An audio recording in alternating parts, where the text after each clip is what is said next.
Okay, good morning, everyone.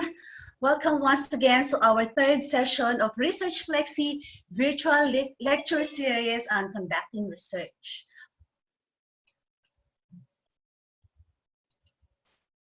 Before all else, let us put ourselves in the presence of the Lord for an opening prayer, come after the nationalistic song through audiovisual presentation.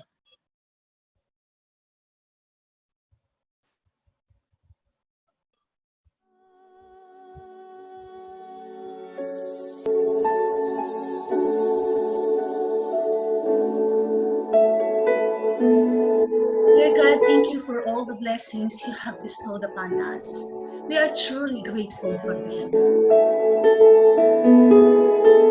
For allowing us today to meet and share our knowledge and time with one another in this.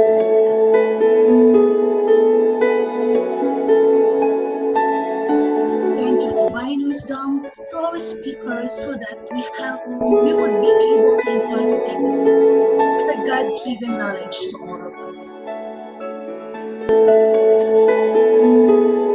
May be blessed as He continues to bring His expertise to people who needs her. As the participants as well, so that they will be able to glean the vital information from this. May you bestow your blessings after this seminar, so that we may go out and spread a cleaner life, displays of your love and generosity. May we realize that this activity should glorify your name. Amen.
Now, let us all welcome our Schools Division Office, Quezon City officials. Our Division Superintendent, Dr. Jeneline Rose V. Corpus. To all our Assistant Schools Division Superintendent, ASDS Dr. Freddy V. Avendaño, ASDS Engineer Mark Voltaire A. Padilla, ASDS Dr. Maria Teresa A. Namoro, and ASDS Dr. Noel D. Bagano. To our City Government Assistant, Department Head 3, Dr. Susa A. Bechong, to our Chief School Governance and Operation Division, Dr. Maria Teresa A. Namoro, and to our OAC Chief Curriculum Implementation Division, Dr. Ebenezer A. Beloy, and to all our Education Program Supervisors, our schools, our Public Schools Division Supervisors, school heads, fellow teachers, welcome everyone. Thank you once again for joining us for our third session of Research FLEXI. So once again, I'm Sharon Gorospe, member of the Division Research Core Group. Okay, looking back, our first session last October 16, 2020, we have our topic, the action research process, action research design, and formulating action research topics. So last time we have our session 2, which were October 30, 2020. We have these topics, methodology on action research, ethics in education research, identifying methods and tools, and planning the action research. And now for our session 3, today, November 6, 2020, we have this reporting the action research and templates and narratives. But before we go through, let us have first our virtual etiquette. May I call on Master Teacher 2 of New Era Elementary School, Dr. Jeneline I. Datuin. Good morning, ma'am. Good morning, everyone.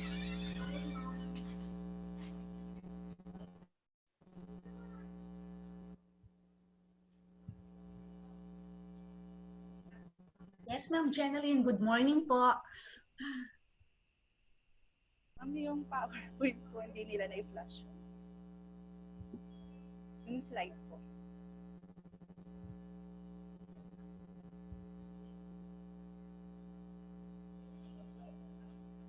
Ma'am, yung slide ko.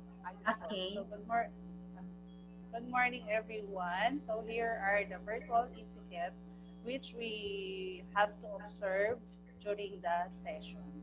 1, find a quiet space that is free from any disturbance, not make distracting sounds and movements.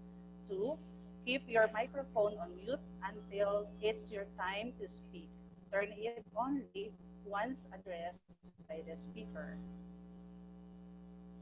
3, turn camera off if experiencing difficulty in connection and if not necessary. 4, do not shout and interrupt the speaker. In case there is an urgent matter, send a private message or use the chat box to raise your concerns. And lastly, be courteous to other participants. Listen attentively. Participating actively is very much appreciated. Thank you and good morning. Okay, thank you so much, Ma'am Jeneline Datuin. Once again, from New Era Elementary School, Master Teacher 2 of New Era Elementary School. So to go through, let us have our recap of session 2. May I call on another Master Teacher 2, but this time at Ramon Magsaysay Cubao High School, Dr. Angelito B. Arce. Good morning, sir. Okay, good morning. DepEd officials from the School Division Office of Quezon City, school heads, fellow research enthusiasts, good morning. I am privileged to provide you today a recap of Research FLEXI Session 2 held last October 30. Session 2 started at exactly 1:30 p.m. through an audiovisual presentation of the Philippine National Anthem and Prayer. Virtual etiquette was delivered by Cheryl F. Duliano, Master Teacher 1 of San Bartolome High School. And a recap of Session 1 was detailed by Ma'am Catherine Pascual, Master Teacher 1 of Commonwealth High School. The highlight of Session 2 was the lecture of Dr. Maripaz E. Morales on planning my action research. She discussed the different research designs, namely quantitative design, qualitative design, or mixed design. Quantitative design is used to examine the relationship between variables by using numbers and statistics to explain and analyze their findings. It includes descriptive, correlational, quasi-experimental, and experimental. Qualitative design, on the other hand, includes grounded theory, phenomenology, ethnography, narrative or historical, and case study. Mixed design involves triangulation, embedded, explanatory, and exploratory. Where does action research belong? Dr. Morales mentioned that action research is a study used to check if an action research is effective. It is also one that consists of repeated during through planning, action, and reflection. The types of developmental research, its function and phases, participants, as well as research methodology employed were also explained by our speaker. Another topic presented by Dr. Morales are the different sampling techniques, which could be probability or non-probability sampling. Probability sampling uses some form of random selection and sets up some procedures that assures that different units of population have equal probabilities of being included. This technique includes simple random, systematic random, stratified sampling, and cluster sampling. Non-probability sampling technique, on the other hand, does not involve random sampling and probability of selection. They are not specified for the individuals in the population.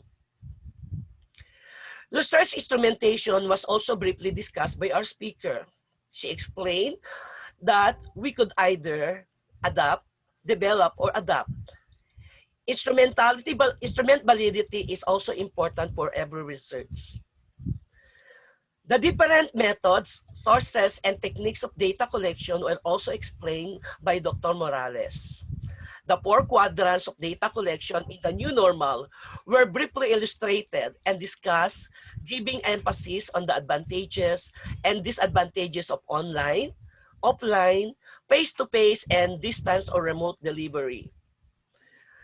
Dr. Maripaz Morales had shared the participants some suggestions or tips in the conduct of research that schools need to establish ethical guidelines on online data gathering.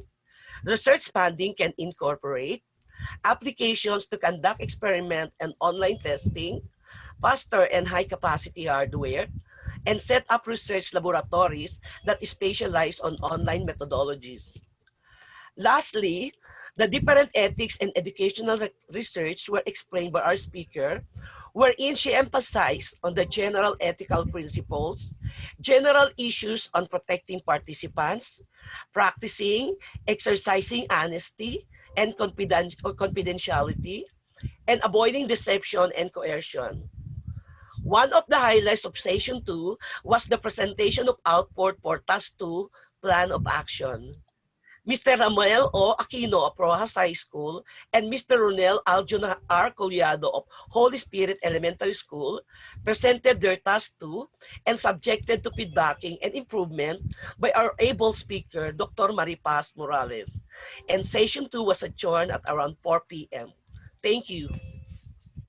Thank you so much, Sir Arce. You know what, one of the most awaited part for me, other than a couple of slides of our speaker, is that the last 2-minute slides of our speaker. So why? Because it means a lot with the whole presentation. So the first session, I just remember the first session when I asked her that, would it be the last minute, ma'am? Last slide, ma'am? No, I have 2 minutes more, Ma'am Sharon. The second session, once again, ma'am, would it be that all? Ma'am, 2 minutes more. So once again, I'm gonna wait for her last last 2 minutes. Okay, anyway, if you have any questions during the presentation, please type them into the question box in your control panel. I'll bring them up during the presentation, and we will also have time for questions at the end.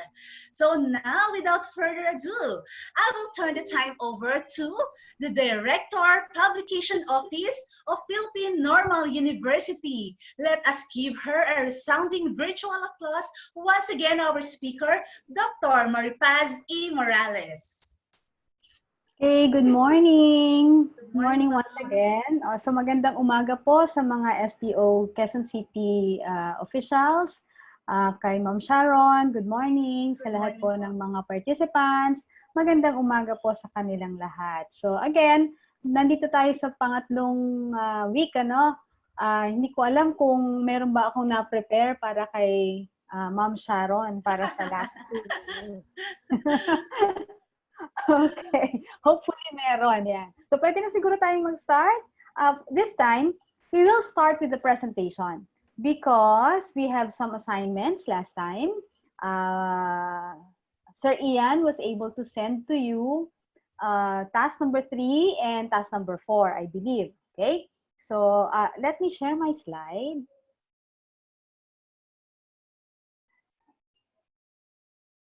Yan. Nakikita po ba? Yes po, ma'am. Okay, maraming salamat. And so for today, the title of my presentation is Analyzing the Meaning of the Data and Drawing Conclusions. So this is supposedly the focus of our activities after we are done conducting all the data gathering procedures as have mentioned in our plans. Kaya lang, hindi pa tayo tapos sa ating plans. Ibig sabihin, hindi pa natin masyadong nakakonceptualize ano yung mga makukuha nating data, no? At paano tayo mag-source out ng mga conclusions. So, in that case, we start with what we left. Okay? We have literature review. Although, taking a look at your proposal template, yung mga parts ng action research proposal, which I was informed by Sir Ian, literature review is not actually part of it. However, it would be nice if you are ready with the literature review because after some time, you will be writing the entire report. Mahirap po kasing balikan yung mga literature review kapag tapos na kayong mag-gather ng data. So, sa ngayon pa lang, mas maganda na naka-ready na siya. Susulatin na lang. No? So when we take a look at literature review, it has to be complete but brief. It's not very, very textual. And more often than not, we present them in themes. The reason why I asked you last time to place themes. Okay, the themes would have to follow a storyline. So we'll be having one example for that later on so that you'll know how to come up with your themes. We have complete in-text citations. This is really very necessary if you are a researcher. No? Dapat marunong tayong mag-cite ng mga literature. And it's not good if you begin the paragraph or the statement with the name of the researcher. If you are talking about literature review, we focus on the findings of the researcher or the authors and not the authors themselves. So we wanted to know their findings in relation to our new study. So yun ang purpose ng literature review. Pag tinignan natin, the first part of your usual report would be, this is the introduction of your action research. The introduction would tell you where your intended research is in the context of things like ano nangyayari sa school ko in relation to ano nangyayari sa national government at anong nangyayari sa global context. Yun yung introduction, no?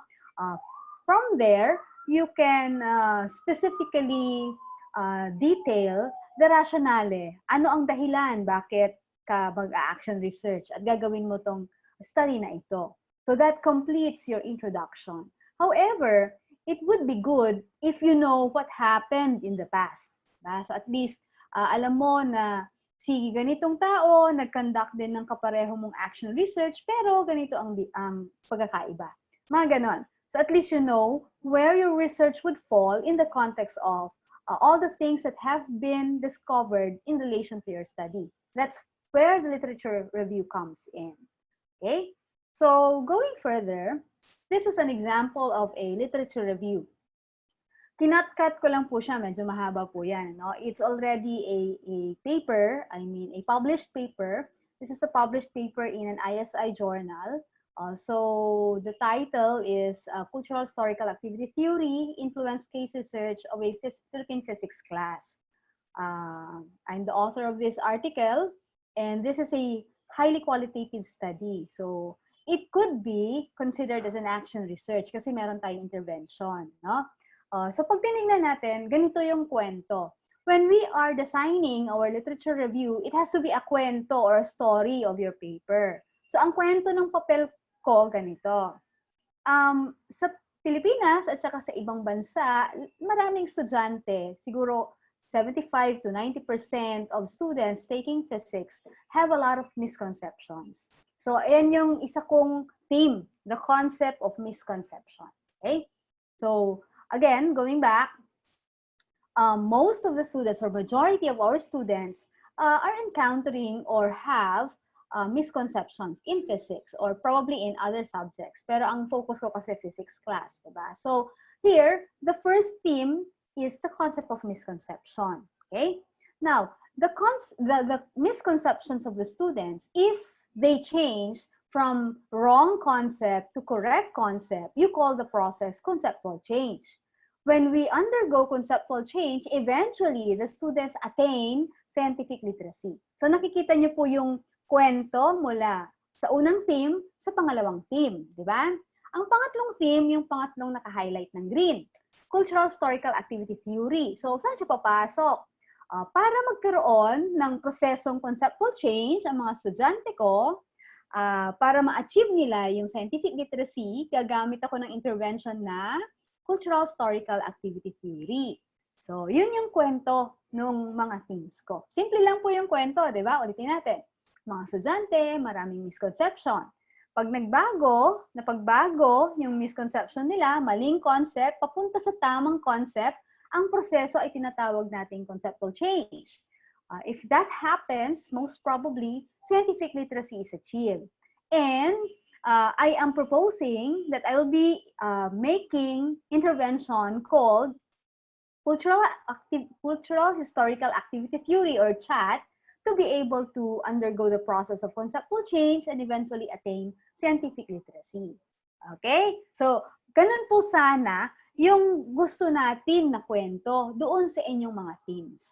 So, ibig sabihin, pag naglagay kayo ng theme doon sa ating task 3, dapat alam nyo yung kwento ng mga themes. Katulad nung kinento ko sa inyo. Okay? Ngayon, yung bang kwento ko, naintindihan nyo? Maliwanag po ba yung kwento ko? Simple lang po ba yung kwento ko? Opo, yes, okay. So, ganun din po ang gagawin nyo. Ikukwento nyo ito sa inyong kasama dyan sa bahay. Pag naintindihan nyo ng maliwanag, ibig sabihin maganda yung mga themes ninyo at storyline. Okay, so yun lang yung check and balance natin. Kung okay yung storyline. Kasi walang putol, di ba? Pag kinento nyo dyan sa inyong mga kasambahay, at okay, naintindihan ko, good, maganda yung inyong kwento. So that's the literature review. So we have themes and then the synthesis. The synthesis is actually the whole story behind the 3 subtitles or sub-levels or themes. Okay? So kapag kinento nyo yung theme in a very concise and brief manner, that becomes your synthesis. Okay? And so, if we try to take a look at literature review, so going back, within the theme, yung sa under ng concept of misconception, may kwento rin siya doon. Siguro pwede kong gawing kwento ay ano yung mga misconception. Meron bang mga misconception kahit hindi Filipinos? Meron. So may mga literature about that. Meron din bang mga misconception ng mga Filipinos? Meron. Marami ring literature about that. Pero anong mga ito at saan sila nasusource? So pwedeng ganun yung kwento ko under the concept of misconception. Okay? And then, idudugtong ko doon sa kwento under ng scientific literacy and conceptual change. Then, idudugtong ko ulit doon sa concept na cultural historical activity theory. Hindi pwedeng hiwa-hiwalay sila kasi alam natin may continuity talaga yung kwento ng tatlo. So, kailangan habang dinidiscuss ko bawat isa, kapag papunta na ako dun sa susunod na theme, kailangan may connect. Pag papunta ako sa pangatlong theme, kailangan may connect din. Okay? So, ganun natin gagawin sa literature review. You would notice there are people, these are authors with their dates, I mean years. So, ito yung mga tinatawag nating citations. In the publication process, whether it's a report or a journal article, we follow the same format for citation procedures or citation syntax. Kaya lang, depende kung anong susundin ninyo in your division. So kapag ang sinunod ninyo ay APA format, then this is an example of an APA 6th edition format. So for example, you would notice there one author. Okay? Pag one author, kunwari Morales, Morales, pagka ginamit niyo siya as a noun in a statement, so Morales, parentheses, kung kailan yung taon na na-publish, design, something, blah, blah, blah, blah. So, ganun siya pag statement. Pero kapag nasa buo yung statement nyo at gusto nyong i-cite sa statement, you have it as an entire parenthesis. So, Morales, 2020. Okay? So, there are variants or variations. So, may one author, two authors, three authors, etc. So, you can just key in Google APA 6th edition and you will be given the entire format for basic citation. Okay? So, this is our matrix. I ask you the following. You have to identify the themes that will represent your literature review. So, in our presentation, kapag pinresent nyo po ito ngayon, ang gagawin nyo ay parang yung ginawa ko. Ipipresent nyo yung theme as a story. Okay po? And then, on the second column, I have here literature. So, for the literature, I am asking you to provide at least 10 research articles. Okay? They have to be in APA format. So, kunwari, yung theme number 1 ko, misconception. So, lahat ng mga nakalagay na 10 na lista ko doon sa literature ay lahat tungkol sa misconception. Okay? It would be best if you would give us 2010, actually 2020 na kasi ngayon, 2010 to 2020 literature. Okay? But you can follow the 2009 to 2019. Okay? After that, syempre mababasa nyo lahat yung 10. After reading all the 10, so I would not be requiring you to read the entire paper. You can just read the abstract. At least kung abstract, alam natin na synopsis yon ng entire paper. Nandun na kung ano yung mga nakuha, findings, anong method, at anong objective. So from there, you can summarize the 10. So kung 10 yung nandito sa theme 1, okay, bibigyan nyo tayo ng summary doon sa 10 yon. Theme 2, bibigyan nyo ulit tayo ng summary tungkol doon sa 10 articles na yon. Okay? Ganun din sa theme 3. Okay. Now, for the research gap, dito sa theme 1, ano ang hindi nagawa ng mga researchers na nilagay ninyo dito sa 10 ito na yun naman ang balak nyong tugunan. Yun ang balak tugunan ng inyong action research. Yun ang tinatawag nating research gap. Ano ang hindi nila nagawa? At yun ang inyong gagawin ngayon sa inyong action research. So for example, ang nakita nyo ay kapag gusto ninyong i-address yung multiplication fluency, kunwari, sa mathematics, nakita nyo lahat ng articles ay gumagamit ng isang method. Isang method as intervention. Okay? So ilalagay nyo dito, the common method to address multiplication fluency of elementary students is blah blah. Okay? Summary yon nung 10, di ba? So ibig sabihin, yung 10 yon na isa lang yung intervention na ginagamit nila. Ang hindi nila nagawa ay hindi nila na-try mag-combine ng mga interventions. So baka pwedeng, yun ang ilagay natin dito. Okay? Yung 10 articles na nabasa ko, these 10 articles were not able to try out combination of interventions, which my research would like to address. Kasi yun ang gusto niyong gawin ngayon, no? Ayan. So, ganun yung gagawin natin doon sa task 3. Here is one example, no? Sulat-sulat lang po ang peg noon. Ayan. So, theme 1, 2, 3, nasa likod yung mga literature list nila. And then, theme 1, meron siyang isang summary at ano ang kanyang research gap. Okay? Okay po ba tayo doon? At ready na po ba kayo? Okay, so clear na. Ayan. Okay. So, kasi mahirap maghanap ng literature, di ba? I would agree that if, let's say, you just encountered the task today at hindi niyo siya nagawa dati, mahirapan talaga tayo doon sa list. What I would suggest, if you will be presenting, is kung kunwari hindi ninyo nakuha yung 10 articles and was able to fill in all the columns, I would suggest you give me the theme and the storyline. Malaking bagay na yon kapag nagawa natin yung okay. Okay? Yan. And this one is the AR proposal template as per Sir Ian.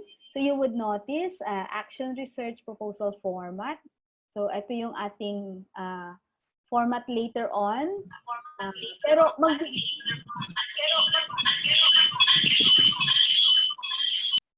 okay. Magbibigay ng ibang orientation si Sir Ian tungkol sa lahat ng forms na gagamitin ninyo. Sa ngayon, ang ginagamit natin ay for our consumption only para mas madali nating maintindihan ang mga bagay-bagay. I am not saying that these are the things that you will be submitting. Nandyan lang sila as kapag nandyan na yung forms na kailangan ninyo, dito nyo sa form natin, yung mga templates natin, isosource yung mga ilalagay nyo doon sa forms. Okay? So parang scratch paper lang muna ito. Ano? Ayan. So parang ganoon nga, scratch paper nyo ito. Ang final form, manggagaling kila Sir Ian. Okay?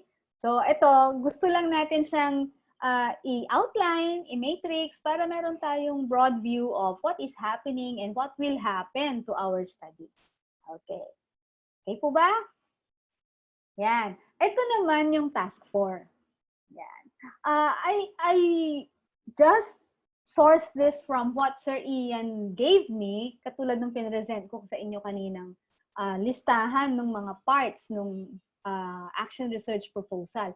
Again, this is just for our consumption. Okay? Makikita ninyo, ang hinihingi ko lang sa inyo dito, bullets, di ba?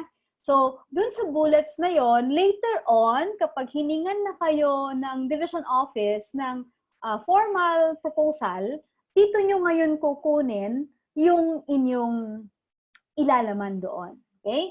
Hindi naman exactly copied. I mean, kasi bullets lang dito eh. So, kumbaga sa mga English subjects, outline lang talaga ito. Diba? Yung narrative ay gagawin nyo pa lang.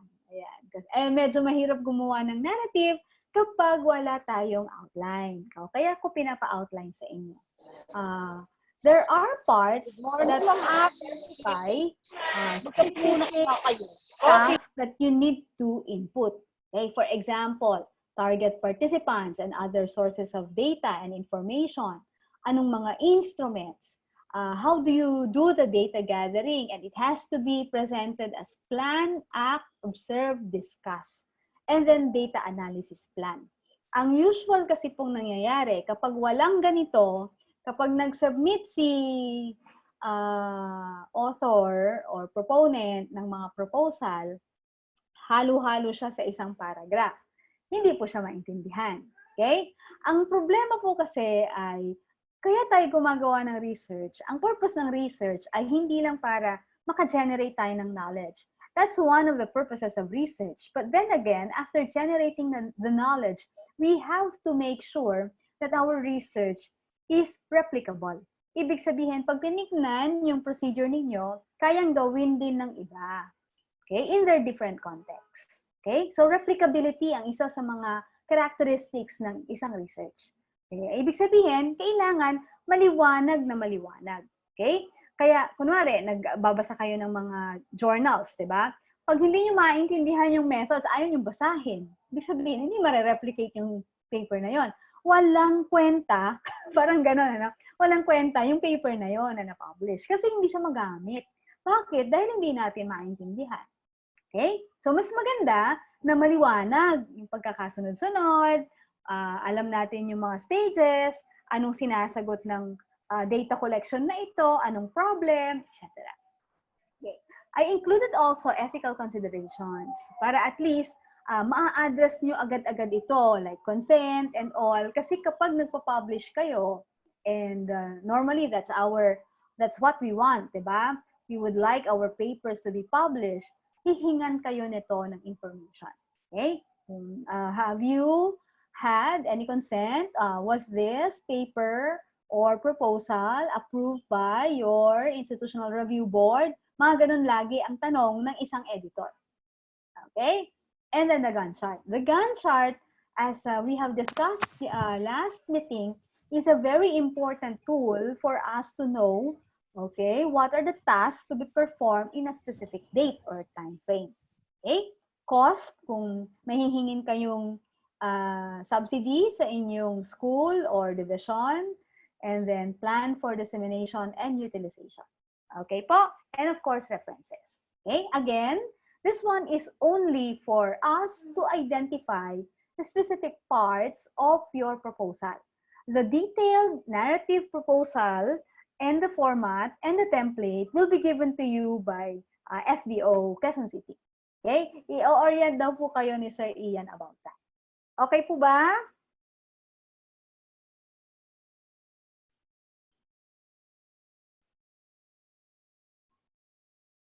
Okay, yes. Okay, may comment si Ma'am Elsa.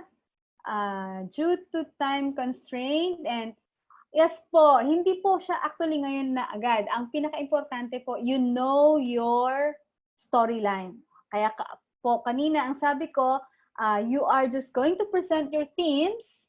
The storyline has to be very, very understandable kapag ninarrate mo siya. Okay? In a way, kapag nagawa natin yon, madaling maggawa ng literature review. Okay po? Okay. Okay. So, pwede na po ba tayo, Ma'am Sharon? Ibabalik ko na sa iyo ang ating virtual floor for task 3 and 4 presentation. Okay, ma'am.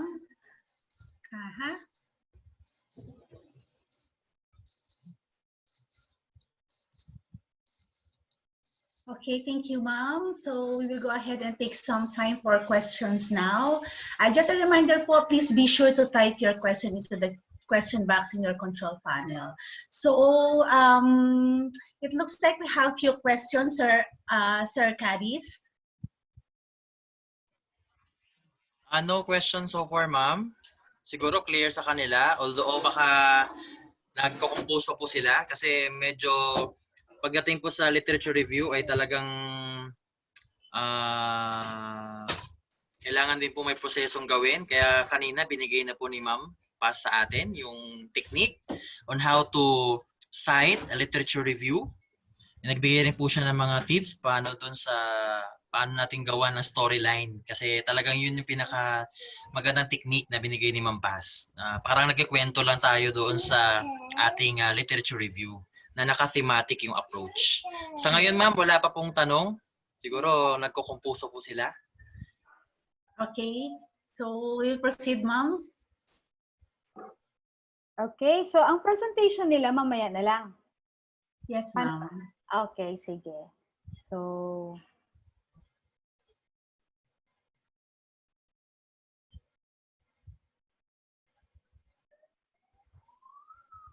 wait lang, nawawala ang aking I'm still sharing, ano? Tama? Yes, Okay, ma'am. okay. So, we move on. Ayan. Doon tayo sa, so may utang tayo, no? Maya-maya meron tayong presentation, ha? Teams muna. Siguro, Ma'am Sharon, mga 2 to 3 participants, volunteer participants for the team. Okay, And, okay, okay. Apo. And then, ganun din, 2 to 3 participants for our AR proposal. Okay, okay po, ma'am. Thank you. So, going back, yung AR proposal natin, ma'am, sensors, ano, Yes, kukunin ma'am. nyo, kukunin natin ang mga nilalagay dito mula sa task 2. So, marami kayong makukuha from the task 2 na ilalagay dito. Yung mga naka-red, yun yung mga kailangan nating lagyan ngayon. Okay? Kasi itong mga to tapos na eh. Last time, you have the rationale. You also have the action research questions. Your proposed innovation and intervention, meron na rin po yan. Meron na rin kayong target participant. But the instruments you have not identified yet. Data gathering methods, you have to section them into plan, act, observe, and discuss. So kung naglagay na tayo last time, ika-categorize lang natin ano ang para sa plan, ano ang para sa act, ano ang para sa observe, ano ang para sa discuss. And then, data analysis, you also have provided that in task 2. Okay? Based on our discussion last time, you have to identify what ethical considerations are you going to include. Kaya din naka-red po. Okay? And ni-red ko rin yung Gantt chart kasi marami or yung presentation natin last time, medyo konti lang yung nailagay nating activities dun sa Gantt chart. So based on the things I have mentioned on how to design the Gantt chart, you have to have a very nicely presented Gantt chart for today. Okay? Yung cost estimate, hindi ko na muna siya ni-read kasi ito ay this will be probably an agreement with Sir Ian. So si Sir Ian po ang mag-discuss sa inyo yan, plus the plan for dissemination. The references will come in later when we discuss how to do the reference listing. Okay po? Yan. So, okay. When we are analyzing the meaning of data, what we wanted is to infer and explain patterns and themes from data. We do not like that we are just converting into statements all the data which can be seen in the figure or in the table. Kapag may table na, ibig sabihin yung mga data doon, standalone. Ibig sabihin ng standalone, kapag ako na reader, tumingin sa table, kaya ko mag-interpret. Okay? Siyempre, ang mga babasa naman yan, ay mga researchers din. So, they know how to interpret. Make use of the narrative for things which are not very visible in the table. Ang mga numbers, na numerals and all, are visible in the table. Ang hindi visible, ay anong ibig sabihin ng mga numbers na yon? So, doon tayo mag-focus kapag nagdi-discuss or when we are trying to analyze the meaning of data. We have to make sure that we are explaining the meaning of these numbers. Okay? So, it would be best if you identify patterns and themes from the data. So, one thing is, we have to organize our data. So, it can be organized using tables, or visuals, or graphs. When we identify the trend, we are trying to take a look at the patterns. Okay? So from there, we form categories and themes, and then relate them to the findings with pertinent literature. Ito ba may nakapag-discover na noon, or kino-confirm ba noon ng mga findings ko ngayon? So, ganun tayo mag-explain ng data. Okay? These are some examples of tables which are presented in APA format. So, ganun din po, ang tables po ay sumusunod tayo sa mga format ng mga research councils. So, kunwari, yung APA, yung Chicago, yung Harvard, meron silang sari-sariling format on how to present papers. So, kung kunwari, ang SDO, ang susundan niya ay APA, this is usually how we present different kinds of tables in APA format. If you would notice, makikita natin wala tayong interpretation sa dulo, na usually yun ang ginagamit natin sa report.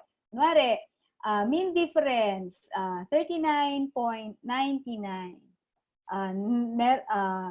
Merong isa pang column nilalagay natin, significant. Ganun, ano? 26.9, significant, and so on. In the practice of writing our reports and articles, we do not use another column for that. Instead, we make use of legend. So makikita nyo dun sa gilid, kapag naka-superscript na A, that means the standard deviations are enclosed in parentheses. Okay? Kapag naman naka-superscript na B, that means significant, the value is significant at 0.05 confidence level. Okay, so you don't need to place the term or verbal interpretation as significant or not significant. Okay, now you would notice table 3 has a different way of presenting things, pero APA pa rin po yan. The instrument has actually 6 constructs plus 1, which is the overall. So you would notice if you run statistical tests like t-test or ANOVA, hindi ganito yung makikita ninyong output. Ano? Mahaba yun, madaming mga numbers. Pero hindi natin yun kailangan kapag pinipresent na natin yung ating mga tables. Ang kailangan lang natin, kasi when you say t-test, we are just trying to compare the means. Diba? With a little knowledge of the standard deviation, how significant is the difference in the means. Okay? Yun yung konsepto ng t-test. Ibig sabihin, mula dun sa konsepto ng t-test, to source lang natin yung anong kailangang i-present. So, ang sabi doon, difference in means. Ibig sabihin, ang i-present natin ay mga means. Okay? With a little knowledge of SD, or standard deviation. So, kasama si standard deviation. And finally, it is a comparison. So the comparison, statistical comparison is t-test, diba? Which can be given by either the mean difference in table 1 or the P or critical value in table 3. So dito sa table 3, pinili yung P-value. So the P-values are given. You would notice again, we don't have the fourth column which would define the interpretation of the different P-values. Instead, we are using subscripts, asterisk. Dito, in this case, it's asterisk. Ano? If you can see an asterisk on the P-value, it means it's a significant difference of the two means at a confidence level 0.05. Okay, so those are tables. So we can use tables to be able to present our data, organized data.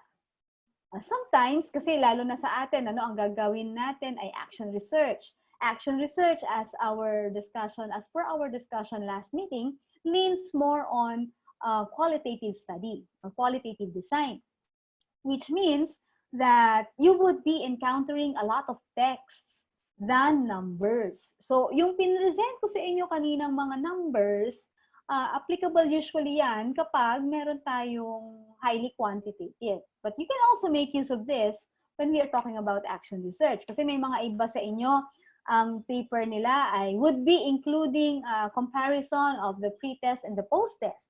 So, pwede nating magamit si table 1 or table 3. Okay? So, this one is a text table. So, for text table, we normally use text table if we wanted to organize all the texts that we have gathered. So for example, this one is, I wanted to describe the module or the activities. If I describe it using narrative, ang hirap magbasa, no? Ang haba-haba. Kapag sobrang haba, nakakapagod basahin, di ba? Mas maganda kung ang ating mga pinipresent na data ay naka-cluster or naka-present siya in table format. So, mas maliwanag, mas madaling intindihin. For example, the curriculum material is energy in the society. The activities included there are 3, 4, and 5. And these are the materials used. So, sa isang tingin ko pa lang, kita ko na agad, in about a minute or two, kita ko na agad yung pattern, di ba? Kapag ito nakaparagraph, ang hirap intindihin. Okay? Kasi syempre, titignan mo yung bawat isang sentence. Dito, mas madali, di ba? Lalo na ang mga tao more on visual. Yan. So, we are trying to address their interest, no? Visual learning or visual reading. Okay? This one is a table for correlation. So, if we are trying to correlate one construct to another, we can use tables for correlation. So, you would notice, again, we are using legends instead of placing another column for correlated, not correlated, correlated, not correlated. Okay, we don't do that. Yeah. This table is sourced from a qualitative study. So for qualitative study, you would notice only numbers or which are frequency and percentages are very prominent. Okay? Hindi na tayo maka-move beyond percentages and frequency kapag meron tayong qualitative study. Okay, so makikita nyo dyan, puro numbers lang at saka percentage. Yan. So again, when you say tables and graphs, they can stand alone. The tables and graphs, they both carry necessary part of the message. So you can use both if you want. Okay, so probably you can ask the following questions if the tables and graphs that you have placed are appropriate for the data that you have gathered. So do the numbers add up? Kita nyo ba sa pattern na nag-add up sila? Are baseline values for the groups similar? Is the degree of variability reported? Are the tables and graphs clearly labeled and appropriately scaled? Okay? Are the results of statistical analysis presented? And can one determine what statistical test produced the result? Okay? So, if you would go back, tulad nito, alam natin na ang ginamit lang dito, frequencies and percentages, diba? Dito, obviously, it's correlation kasi makikita naman natin sa legend and in the way the table is presented. So, you're trying to take a look at cells. So, kunwari, itong cell na to, this is a correlation between ethnic group 3, Tagalog, and power, distance, or individualism. Okay? So, ganun ang tingin natin. Dito naman, ay ano ang component? So, walang statistical test. Pero dito, napaka-obvious na p-value kasi yan. So, alam natin, it's t-test. And the word comparison. Okay? Yan. Ito, very obvious na average, pretest, and mean difference. Okay? So, sa table pa lang, kita natin agad kung anong statistical treatment or analysis of data ang ginamit. Okay? Yan. Now, how would you choose graphs? What graph would be able to present accurately your data? Yan. If you are comparing proportions, relative amounts, it's best if you use pie chart, or horizontal bar chart, or a table. Okay? If you don't like to use graphs. If you wanted trends, usually ito yung mga what are trends? Increasing ba? Decreasing ang ating mga values? You can use a column or chart or a line graph. Okay? Correlation, we usually use a scatter plot. So, ganito yung itsura ng scatter plot. Okay? Correlation. Kung saan anong tawag doon? Merge yung mga bilog-bilog. Doon merong correlation. Okay? For ano to? Two groups in some dimension, you can use histogram, cumulative percentage, or box plot. For uniqueness of group, kanina pinapresent ko sa inyo tatlong ethnic groups, di ba? Pangasinan, Tagalog, tsaka Bicol. Okay, the best way to present them is through a radal chart, kung tawagin. Ganito yung itsura. Kasi kuha mo agad, pag tinignan mo pa lang yung graph, alam mo na unique ang bawat isang ethnicity. Okay? Kasi hindi sila wala silang common center at hindi sila nag-overlap with each other. Okay? So, makikita mo, distinct sila. Distinct ang bawat isa. Okay. Okay. Yan. So, when we are choosing graph, probably this can help you in choosing the right graph, maintain coherence of objectives and themes for results and discussion section. You have to use appropriate data presentation. Will it be a graph or will it be proper to use table? Paano ako makakapag-decide? Table ba o graph? Anong gagamitin ko? Toss coin ba? Para malaman ko kung graph o table. Kapag ang purpose nyo ay gusto nyong ibigay yung detalye, table ang gamitin nyo kasi nandun yung mga detailed data. Pero kapag trend, ang gusto nyong makita ni reader, mas maganda kapag graph. Okay? You have to properly label the data presented. You have to describe the trend in the data and draw inferences and implications. And you have to use literature citation to confirm or negate the results. Okay? So, okay. What is the corresponding discussion of this table? Daming numbers, ano? Ayan. Sabi ko nga sa inyo kanina, this is a correlation table. So we're trying to correlate constructs. So we're trying to take a look at, for example, source of ability to learn. Okay. Saan yan may impact? Nakikita natin na source of ability to learn ay may impact lang kay ethnic 3. Diba? Tagalog. Source of knowledge, source of ability to learn pa rin sa kanilang tatlo. Kapag tinignan natin ang masculinity, power distance, kay ethnic 3 lang. Okay? Sa ethnic 1 at ethnic 2, hindi siya prominent. So, hindi siya kinikilala. Okay? So, ganun natin pwedeng i-discuss. Yan. So, tingnan natin yung corresponding discussion. Ayan. May nakikita ba kayong numero?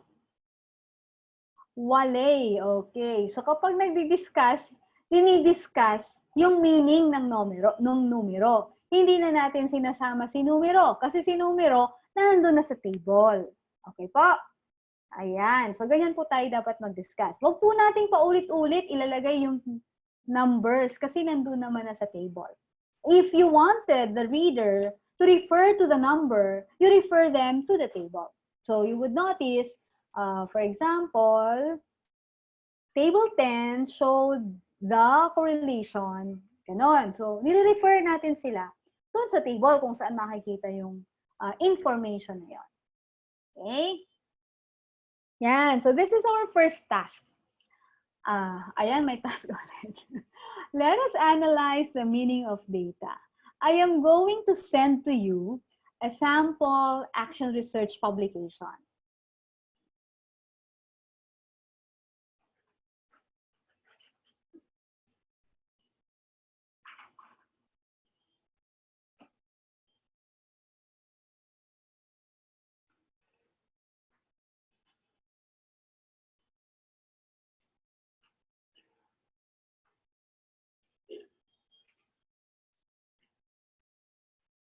Okay?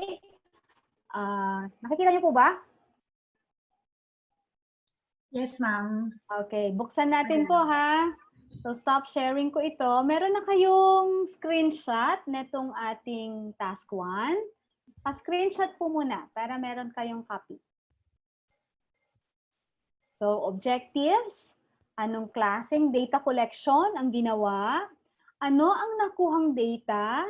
Paano siya in-interpret? At anong citations ang ginamit? Okay? Stop sharing ko po muna. Okay, ngayon share ko po yung mismong article.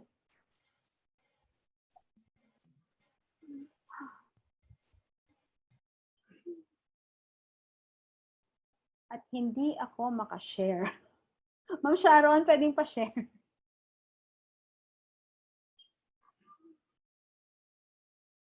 Ayan, ma'am, okay na po. Natatakpan actually siya nung aking, ayan. Tatakpan siya. Wait lang.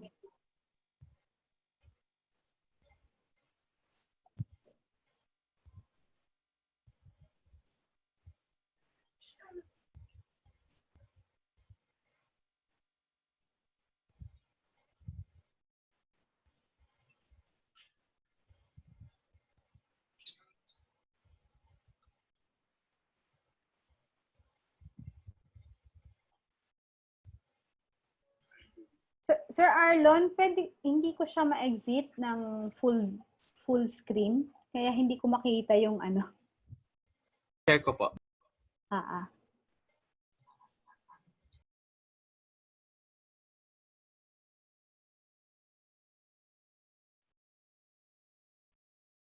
Ayun, sige, thank you. Okay, punta po tayo, sir, doon sa objectives muna. Para at least kita natin agad ano na yung objective.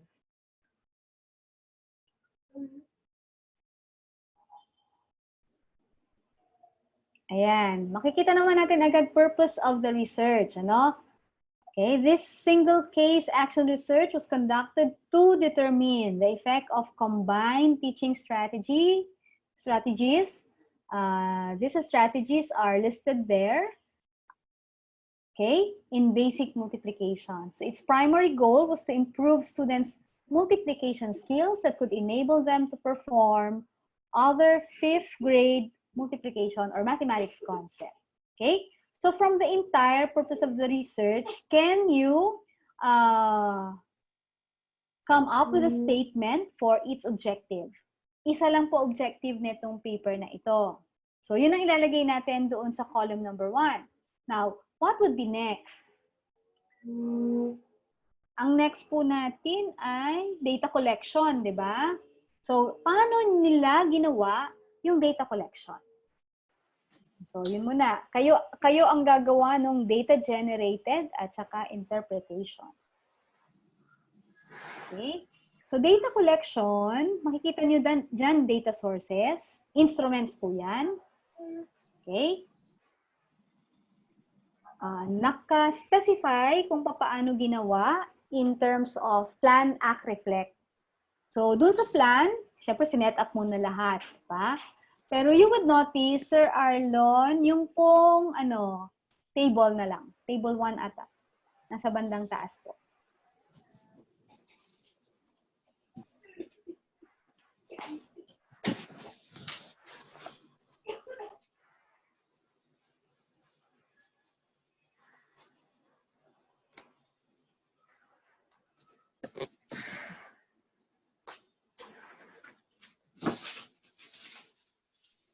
Okay po.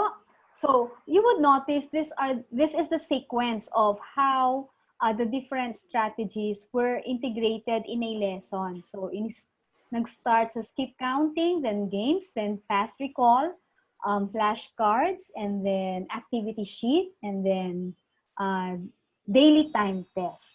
So ganun yung pagkaka-sequence ng mga interventions strategies. Okay? So, meron tayong pre-test, and then intervention, and then post-test.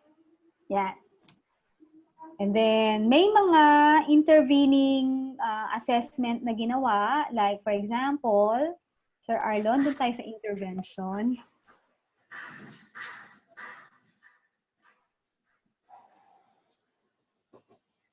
Okay.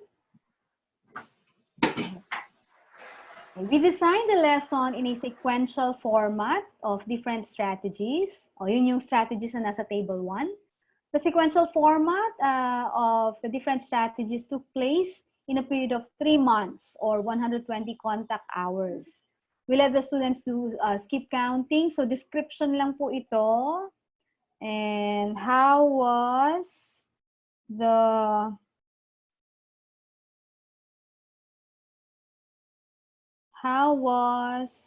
the data generated? Saan na ba tayo? Prevention strategies.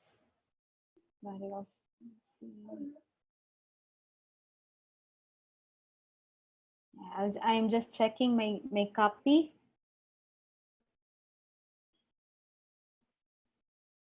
Okay, so ang isa sa mga data collection pong makikita ninyo dyan, each day after discussion, we ask the participants to answer the basic multiplication work text or window card. And then we also gave the participants time test twice a week. So pangalawang data po yan.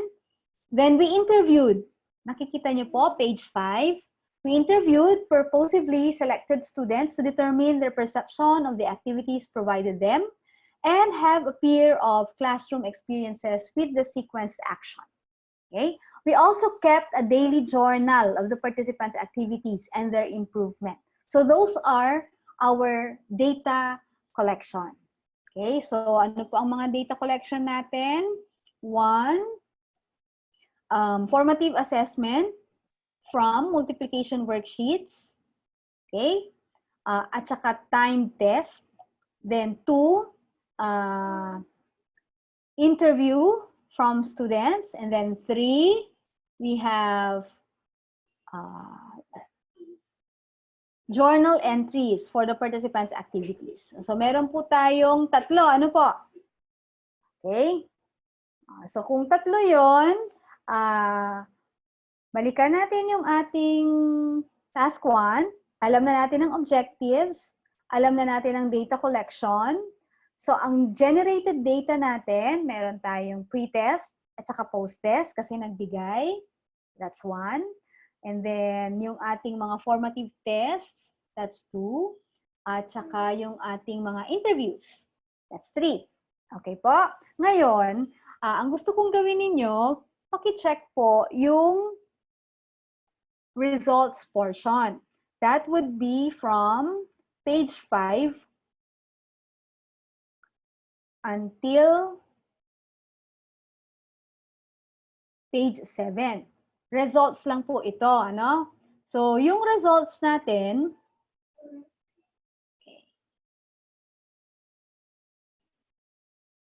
page 5 to 7. Ang interpretation po niyan ay nandoon sa section ng discussion. So, discussion will be from page 8 until page 9. Okay? So, ang gusto kong gawin natin, ganito. Kunwari, yung unang data, bibigyan po natin ng sample. Table 1. Nakikita niyo po yung table 1? Ayan. Table 1 po natin, naka-specify dyan yung pre-test at post-test. Pre-test and post-test results in multiplication. The mean difference and the p-value. Okay po? Hanapin po natin dun sa discussion kung paano siya in-interpret. Okay? So, pwedeng ang isulat nyo lang po doon sa table natin na task 1, yung pre-test, post-test, table 1, ano yun? T-test result. Okay? Tapos ilagay natin kung ano yung t-test result. Tapos, paano siya in-interpret? Okay, next. Table 2. Okay? So, table 2, ganito naman pinresent. Ganon din siya, no? Comparing. So, ang kinompare dito, post-test at pre-test ng low-performing at top-performing. Okay. So, para makita natin kung parehong group of students na tutulungan ng intervention. Okay. So, dun sa taas kasi, yung table 1, lahat, general. Okay. So, hindi natin alam kung sila ba ay talagang lahat natulungan o saan mas nakakatulong, sa low performing o sa top performing. Kaya meron tayong table 2. Okay? O, ano pa ang mga sources of data natin? Sa table 2, meron tayong figure 3. Time test result, July and August. Okay? So, ilalagay nyo lang dyan kung anong nakuha doon sa time test result at papaano siya in-interpret. Doon sa interpretation, doon sa dulo na column natin, anong mga literature ang ginamit. Figures 1 and 2, pre-test and post-test ito, no? Pero numeracy profiling ito. Ang gusto nating makita ay in terms of colors, makikita agad kung may pagbabago ba. So, makikita nyo naman agad, Figure 1, ang onti ng red. Pagdating doon sa figure 2, mas marami ang red. Okay? So, paano siya diniscuss? At ano ang mga kasamang literature? Ayan. So, makikita ninyo, andyan sa discussion section. Okay po? Hindi po statements ang hinihingi ko, ha? Bullets lang and phrases ulit. Or words or terms. Okay po ba? So, pwede po ba tayo dito ng mga 10 minutes, 15 minutes? And then we can ask for one volunteer to give us some answers.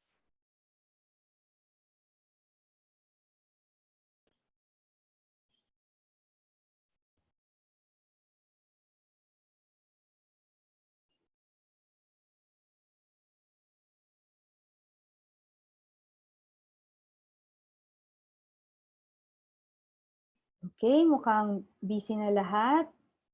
Hindi na po ako sinagot. Sir Arlon, I'll leave. Tapos, I'll try to come in again para makapag-share ako. Sige po, ma'am. Okay.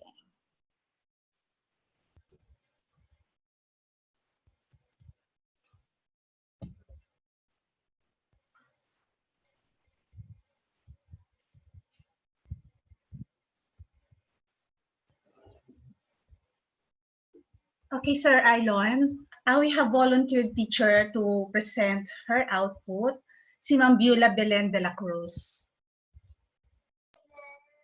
Okay. Sa ano yan, ma'am? Dito po yan sa current po na task. Yes, sir. Sa task 3 po. Sa task 3 po, sa literature review. Okay Yes, po. sir.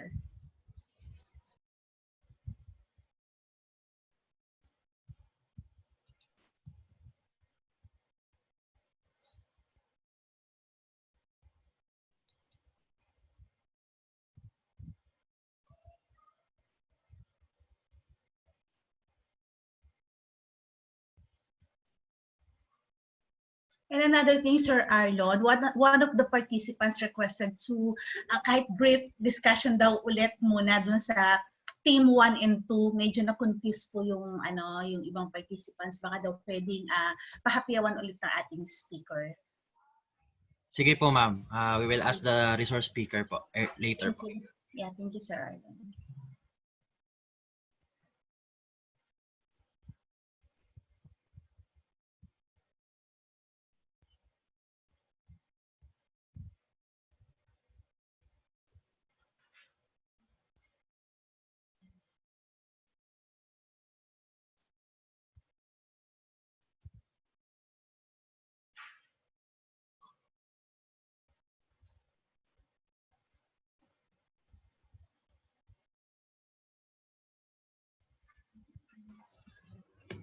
Ayan, Ma'am Sharon, no? Talagang busy na yung ating participants sa paggawa nung actually, ma'am, yung ginagawa nila na sinare ni Ma'am Morales is critic paper or research article critic analysis. So Yes, binibigyan sir. po tayo ni Ma'am Paz ng technique on how to critic po sample research or published research article na pwede po nating gamitin para po sa part ng ating literature review. So simula po dun sa objectives hanggang sa ano yung data collection technique up to the results and findings and then paano i-discuss. So ayan, talagang clear and sinisimplify ni ma'am para mabigyan tayo ng idea. Kung hindi man tayo makagawa ngayon, sooner or later makakagawa po tayo ng ating action research based on the context of our own classroom sa ating pong school. So, meron po tayong 10 minutes para po gawin po yung matrix o yung table po na template na binigay ni Ma'am Morales para po sa ating Para sa ating output. research Sir, article analysis. Sir, pwede po paki-post ulit yung yung previous slides ni Ma'am.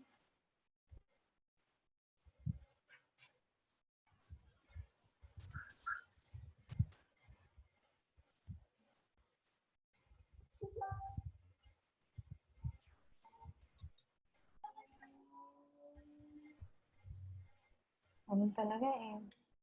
Oo. Ay, dyan si Ma'am. Okay. Hello, sorry ha. Kailangan kong mag-off.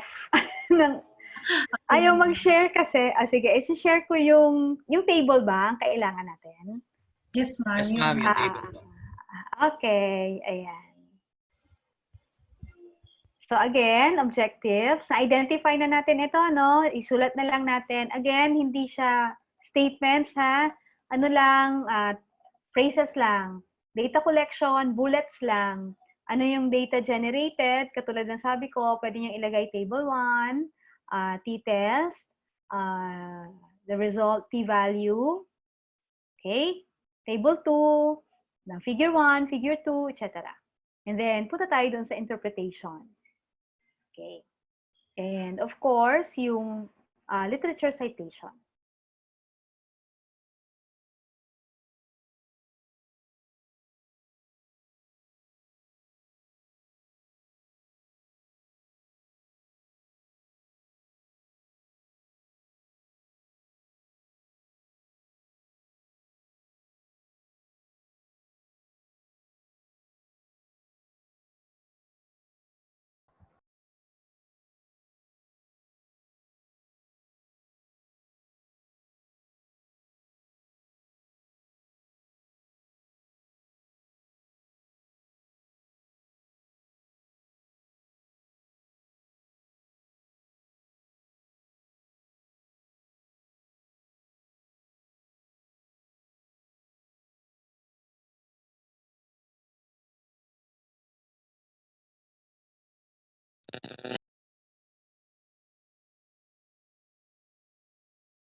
Okay, this time, Ma'am Paz, baka po pwedeng mag-present po muna tayo ng task 3 while our participants are working for this current template. Okay, sige po. Mas maganda Okay. yun. Yes, ma'am.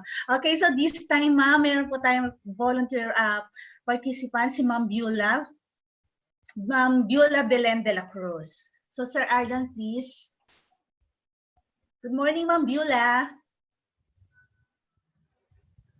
Okay, for all participants, habang nagpe-present po si Ma'am Beulah, so pwede po natin tapusin yung template po na current na binigay na ating speaker. Morning po, nadidinig niyo ako?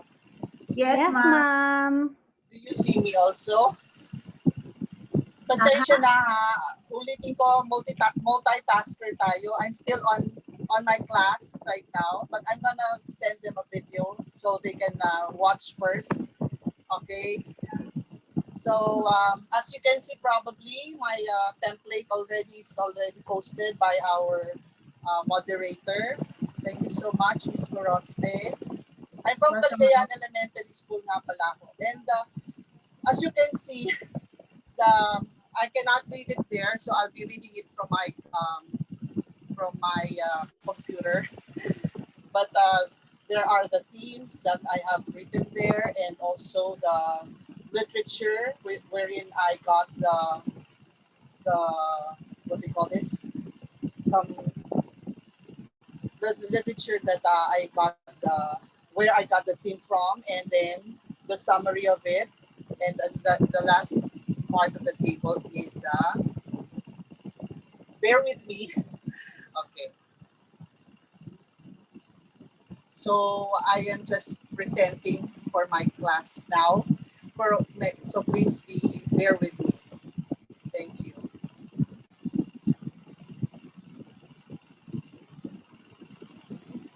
I was not. I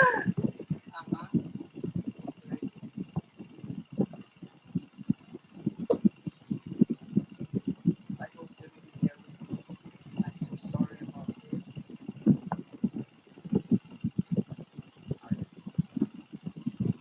So you can see now my theme one is actually the title of my, you can see the title of my proposed, if ever, proposed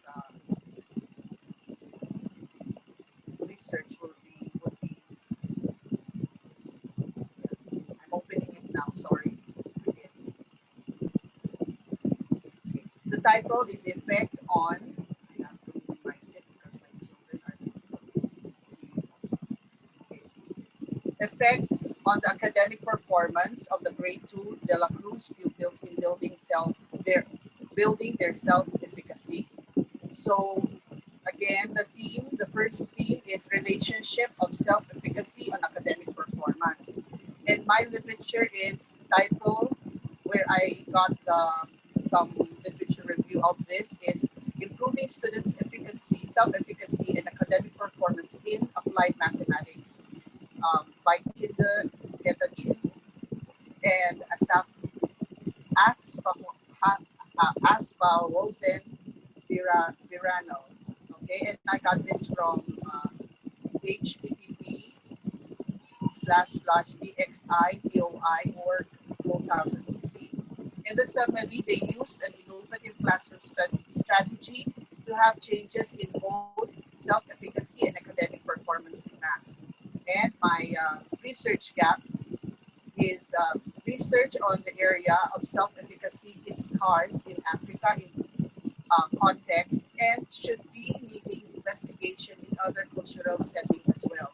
So I based my gap not on how our presenter earlier has given us, no? What I looked for the gap in this research is the scarcity, no? So very limited investigations are made by in self-efficacy, and by at this point, no, in our classes online, the children really rely on their parents very much, especially in my grade 2 students, no? And so yeah, several of them really are relying on their parents very much, and actually they're just being puppets on what their parents are dictating to them. So hopefully with their they will develop their self-efficacy and eventually their performance will be better. So the theme to increase the self-efficacy of the pupils. So the literature I got is, the title is Children's Perceived Academic Self-Efficacy, an Inventory Scale by Jerry Links and Vicky Morgan. I was not able to write where I got this from. But anyways, I'm so sorry for that. But the summary talks about having children know their self-efficacy in their academic performance. It will have an impact on curriculum design and instructional behavior.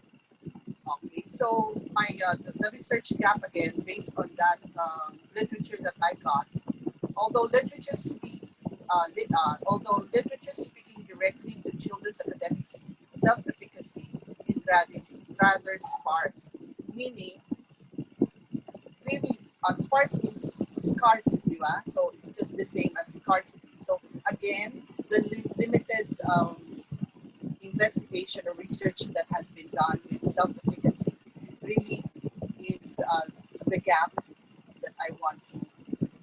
So I think more research on self-efficacy is needed because of the scarcity of the research done. So that's all. Thank you so much, and I'm so sorry again for the delay. Thank you again. That's all. Hello, Ma'am Beulah. Yes po. Tama po Opo. ba ang aking Yes. pronunciation? Yes po, Beulah po. Beulah. Thank you very much. Thank you very much also. Opo. Let's take a look at the title po. Title po muna. Ayan. The provided title by Ma'am Beulah is not so action research kasi wala po tayong action. So, opo, ang pwede po natin gawin ay from your literature review, which you have mentioned as having, instead of the gap or knowledge gap that I was mentioning a while ago, as having minority of research in our context. Tama po, Ma'am Beulah? Opo. So, minority of application of this particular intervention to be able to build self-efficacy of our children. Ibig sabihin, medyo walang nakuha si Ma'am Beulah ng mga researches dito, ano, na na-apply sa Philippine context. Tama po, Ma'am Beulah? Tama po, tama naman po. Tama, okay. So, ang pwede po nating isingit doon sa working title ay effect on academic performance of grade 2 pupils, grade 2 pupils in building their self-efficacy using, pwede pong ganon, using kung anong ginamit po dito sa number 1, innovative classroom strategy. Okay po? Pero ma'am, ma'am, excuse me po, meron po kasi akong ibang nakitang pwedeng maging intervention, which is a game, something about games, and that will be more, I think, appropriate for the grade level. Right? Sige ma'am, so using games, ganun na lang. Ano po? So, kailangan po nating i-include doon sa title. Okay po, ma'am? Thank you, ma'am. Opo. Okay. Ngayon po, pag tinignan natin, si Ma'am Beulah, hindi ko po nakita yung kanyang task 1 at saka task 2. Tama po? So, makikita natin na meron pang kailangang i-improve doon sa title. Kaya lang sa dami niyo po kasi 629 kayo. Hindi ko talaga makikita yun lahat. Kaya ang ginawa po natin last time, model po, tapos nakinig tayong lahat kung paano pwedeng i-improve ang ating task 1 and task 2. My suggestion is this. Within your school or within your district probably, ilan kayong nag-attend? Tama po ba? Within one school, gano'n, ano? Ilan po ang attendees? Mga 5? 5, Yes, ma'am. ma'am. Oo, 5. I would suggest that you form a group. Tapos, kayo-kayo po ang mag-share bawat isa. And you critique each other. You become critical friends of one another. Para at least, kung kunwari si attendee number 4 hindi naka-attend ng task 2, meron din siyang input from you. Baka, Sir Ian, pwede nilang gawin sa lock sessions nila? Yan, Yes, critical ma'am. friends. Yes. Ganun po ang tawag natin sa research, critical friends. Okay. So, okay, Ma'am Beulah? Okay tayo? Thank you very much po. Okay Well po. noted po. God bless. Thank you so much, Ma'am Beulah. Sir Cadiz, do we have other presenter?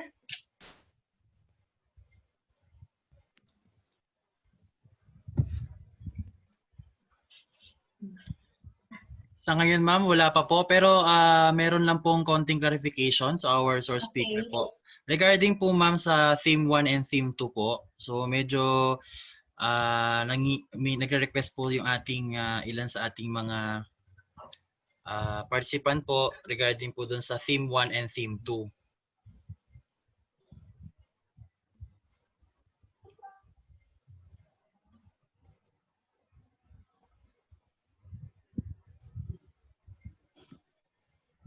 Hello, yes, sir. Sir, ano pong request?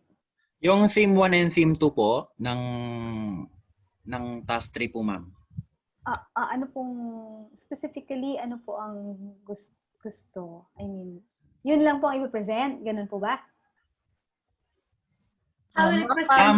Tip, ma'am. Siguro nangingi po siya ng tip kung paano niya i-construct yung theme 1 niya tsaka theme 2. Okay. So, katulad po nung pinresent ko kanina, 3 yung themes. Ang title ko po, balikan natin yung presentation natin. Ma'am, based po sa tanong ni Ma'am Nora Almen, sabi niya medyo na-confuse siguro siya with the template sa theme 1, theme 2, at saka dun sa current na pinagagawa. Okay. Yung pong task 3, ma'am, na assignment ito actually ay ganito po siya. Tungkol ito sa literature review. Kailangan lang po nating ma-identify ano ang mga themes na pwedeng makabuo ng kwento, background kwento, tungkol sa title ninyo. Katulad po kunwari ng aking title ngayon, Cultural Historical Activity Theory, influence case research of a Philippine physics class. So, ang kwento ay nakabase po doon sa tatlong themes ko. So, ang themes ko po, concept of misconception, scientific literacy, at cultural historical activity theory. So, makikita ninyo, doon sa title ko po, ang title ko ay intervention. Ito yung intervention na gagawin ko. So, yung intervention na gagawin ko ay kailangan ko para ma-achieve yung endpoint. Ang endpoint ko po ay scientific literacy. At ma-address niya yung current problem ngayon na misconception. Ganun po umikot yung kwento ng aking title. So, ganun po sana natin ma-design yung mga themes natin. So, kunwari, si Ma'am Beulah kanina, ang kanya pong title ay tungkol sa academic performance at anong tawag nito? Building self-efficacy. So, yung kanyang unang theme is all about building self-efficacy. At ang pangalawa niyang theme, pag tinignan ninyo, simple lang yung themes niya, dalawa, na na-source lang din doon sa kanyang title. Ano po? Pangalawa niyang theme ay yung increased performance. So parang ang kwento, kapag na-build mo yung self-efficacy ng mga bata, sa kanyang case ay gamit ay games. Ano? Pero ang literature na pinapresent niya kasi nga literature po siya, ibig sabihin mga nagawa ng iba, ay tungkol sa iba-ibang klaseng intervention. O siya ang gagawin niya ay para sa games naman. Ang kwento po ay kapag na-build mo yung self-efficacy ng mga bata, pwedeng maka-enhance ng kanilang academic performance. Yun. Yun po yung task 3. Ito po yung assignment. Yung pinapagawa ko po sa inyo ngayon, ito po ay tungkol sa hindi lang po ha, hanapin natin yung table.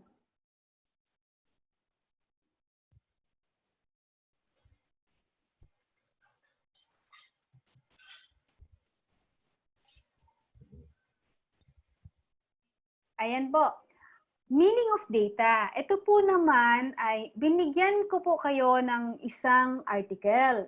Doon po sa article, isang buong research na po yun. Action research po iyon. Bale, ang action research na iyon ay paggamit ng combined strategies to address mathematical fluency. Yun po yung title. So, ang gusto ko po sanang gawin natin ay ilagay natin yung objectives. Kanina, in-identify natin yon. Ilagay natin yung data collection. Kanina, in-identify din natin. At yung mga generated data. Ang gusto ko lang po mailagay ninyo sa ngayon, from your reading of the discussion portion of the paper, ay papaano in-interpret yung data at anong mga literature citation ang ginamit. Okay po? Para po ito kapag kayo na ay magsusulat ng inyong mga papel. Ayun po, ma'am. Okay po ba, Ma'am Nora? Okay daw po, ma'am. Thank you daw po. Thank you po. Pero ma'am, pwede rin tayo magkaroon pa ng theme 3, ma'am, di ba? And depende po sa... Yes. Depende sa po, ano. opo. Yes po. Pwedeng dalawa lang, pwedeng tatlo. Depende po sa kwento. Opo. Bali, kanya-kanya po talaga kwento. Yes, ma'am.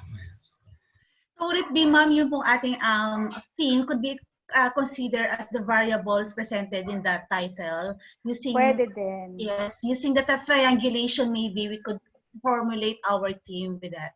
Yes po, pwede rin yon. Basta po, ang importante, maliwanag yung kwento ng mga teams. Yon. Okay, Sir Lon. Can we call on now Sir Ramel Aquino? Ayan, mag-share daw si Sir Ramel. Okay.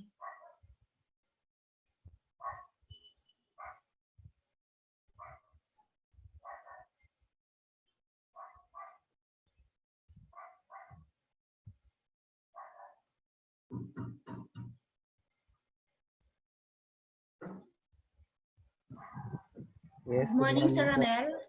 Morning. Well, this is my Sir, ba't Still iba the na working background title. Oo mo? nga, napansin ko din flower na. Bakit flowers na yan? Friday. Yes. Nung last time, You know, bamboo eh. kailangan maano rin eh, motivate ang students para different atmosphere, creating different ambience. Anyway, to continue po, I'm still working on this title, developing guidelines in group presentation in practical research 2 among grade 12 students in remote classes. So I'm Ramel Aquino. So the first task is to come up with the theme. So last meeting, my first team covers groupings in a remote learning. Actually, I would like to confess that given a very short period of time, looking for 10 literature is not that easy, no? Considering the fact that I have identified 3 themes. And then my first Meron kang 30, sir. yes, yun nga po eh. So provide at least 10 research articles. Now, I wish I was able to look for 10. Because of that, eto nga, may mga lumalabas na ano, I don't know, sana hindi siya virus, ano, mga nagpa-pop up na. And then, summarizing each literature, ito po yung mga contents nila. So this paper's examine foundation of effective using group projects and its demonstration. Ayan, may mga nagpa-pop up. Research study indicated that there was a significant difference in proportion of students in this is all about homogeneous and homogeneous groupings. And actually, I was looking for similar studies conducted in the Philippines, but the closest one is all about this one, congestion in the Philippines, a breakthrough solution. You know, the main reason why I would like to look into groupings is because of the large size of students. So that's the reason why. And time constraint, I cannot attend to individual students as far as their paper is concerned. So that's the reason. That is one of my reasons why I would like to have the group presentation in research.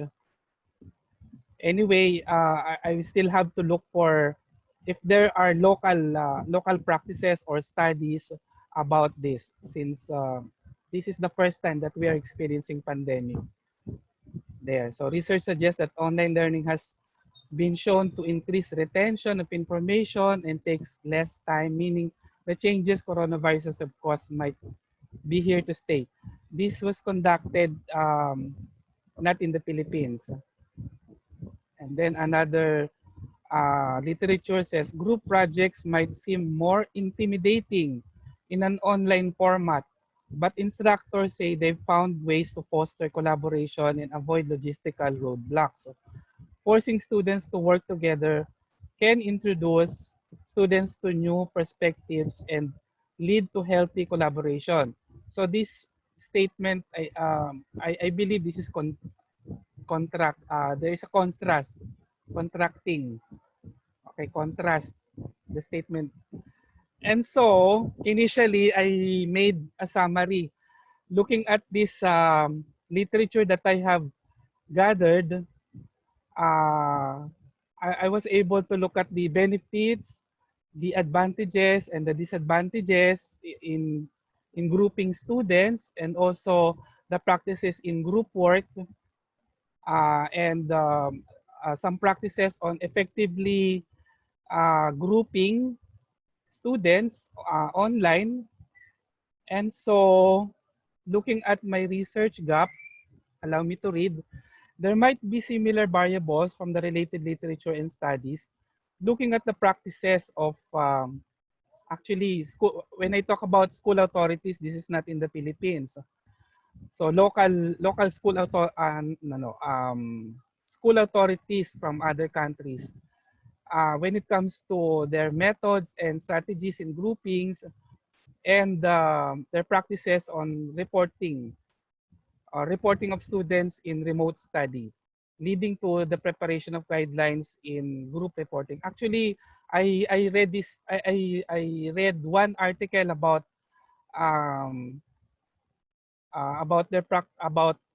conceiving guidelines in group reporting. I still need to read that article. Now, however, my study aims to develop guidelines in group reporting in my subject practical research using our local students, Filipino senior high school students, which I hope I can conceptualize and be conceived during this pandemic period.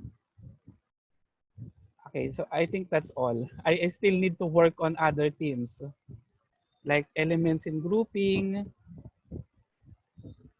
and then about reporting, online reporting. So if it's really time constraint. We were only Okay. given a very short period of time, ma'am. Yes, sir. Okay Yes, lang ma'am. po yun. Yes. Well, what you're after is the story behind the 3 themes that you have. So, maganda Yes. nga po at meron kayong sample for everyone para doon sa unang theme na nabuo ninyo. Ano po? Yun Yes. po yung sa grouping. So, ano pong kwento nung tatlong themes? Grouping in a remote. So, gusto nyong gusto ninyong makakuha ng idea paano ang groupings, mga ginagamit ng mga researchers. Yes, Paano ang techniques, groupings strategies, yes, the practices. for the remote learning. Okay, Yes. tapos doon po sa susunod na theme, pag nakita nyo na yung mga best practices nila, ano yung mga elements na makukuha from the grouping, okay, from the what best should be practices. included. Yes. Okay. Tapos ano po yung pangatlong theme? And then about reporting, online so group reporting. after the grouping na lahat ng elements na nandun, gusto niyo magkaroon ng practices on online reporting. Okay. Yes, this one. Yun ang very scarce. Opo, very scarce. Ngayon po kasi ang online, ano po. So, yun yung kwento ni Sir Ramel. Una, gusto niyo makita how grouping is in a remote learning. He wanted to take a look at the practices in grouping for remote learning. And then he wanted to take, for theme 2 na po ito, he wanted to take all the elements in those best practices. Okay? This is in preparation to what he would want to develop, and he would want to see if there are literatures already which are available. So he would want to see how reporting is done online. So nakita po ba natin yung kwento ni Sir? Okay. So yun po ang gusto natin, maliwanag yung kwento nung tatlong themes. Pwede ninyong i-fill in yung mga kulang pa dyan kapag may time po kayo. Hindi naman po ito kailangang tapusin agad. Kaya sabi ko nga po sa inyo, it's only that we would want to have a very clear storyline for the themes. Okay? Ito po kasing literature matrix natin, gagamitin natin yan kapag nagsulat na kayo ng inyong report. So matagal pa po yun kasi ang una po natin kailangang matapos yung proposal. Ano po? So yung proposal natin, again, I've mentioned that the templates that I am providing you are only to help you decipher what are the things that you need to include in your formal proposal for our submission to SDO. So, si Sir Ian po ang bahala sa inyo sa mga forms. Okay po? Yung pong mga expanded version na nakikita nyo sa aking matrix at saka sa aking tables is only to help you identify the details that you are going to include in the final proposal that you are to prepare. Okay po? Yan. Kaya po ako naglalagay ng mga parts na hindi nyo makikita doon sa format ng proposal po ninyo. Kasi actually, ang thinking naman natin, kunwari po, pag sinabi doon sa format ng proposal ninyo ay participants o kaya data collection. Hindi kasi po pwede po na ang sasabihin nyo lang ay I administered pretest and post-test. I conducted interview. Hindi po doon natatapos yon. Kasi eventually, pag kayo ay nagsulat at pupunta yan sa mga journals, ang mga editor po na katulad ko, ang hinihingi ay ito. Ilang oras ninyo kinandak ang interview? Ilang beses kayo nag-interview? Paano nyo in-establish ang rapport? Lahat po yung tinatanong ko. So, maigi na nakalagay na doon sa inyong matrix. So, ang binibigay ko po sa inyo ay para hindi nyo na ma-encounter yung mga ganong comments ng editor later on. Okay po? Okay, thank you very much, Sir Ramel. Thank you, ma'am. Thank you. I'm believing na. Okay, thank you, Sir Ramel. Si Sir Ramel talaga hindi kumpleto ang session natin kapag wala si Sir Ramel Aquino. Thank you, thank you, thank you, ma'am. Inaabangan ko ngayon kay Sir Ramel ay yung kanyang background. Okay. Every week. So Thank you next po. week, I'll believe na. I'll believe. Thank you Okay. po. So, tama po si Ma'am Paz that yung collaboration po ng idea po na present po sa ating ni Ma'am Paz, we could use it if those who are interested to have its journal.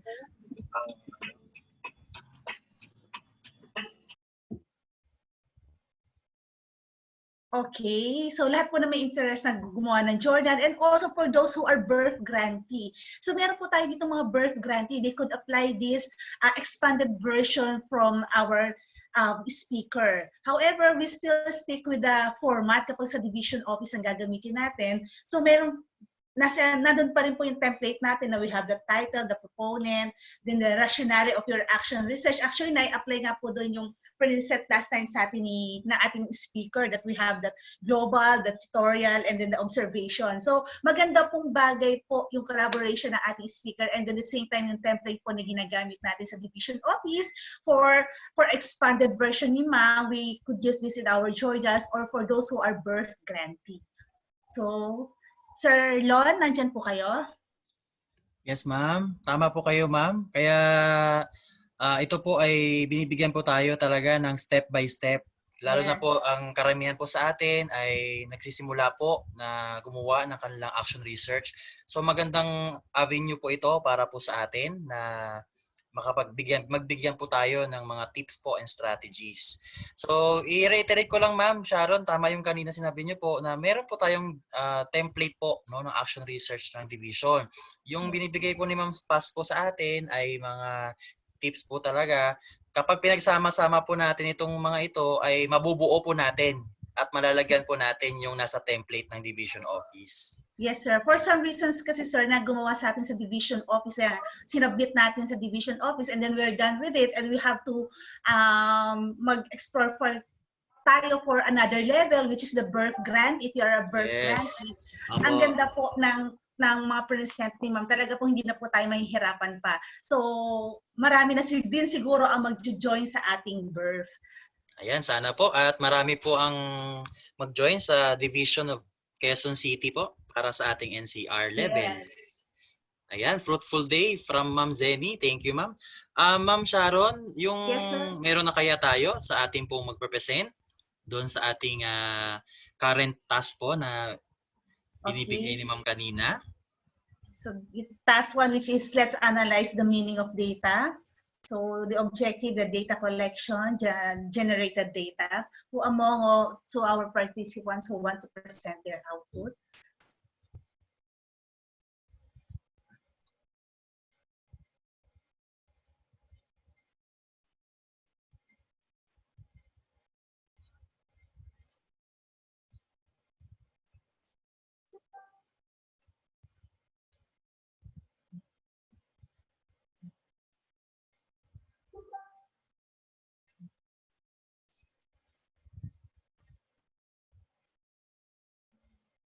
Okay, so Sir Arlon, siguro magawa pa rin po sila.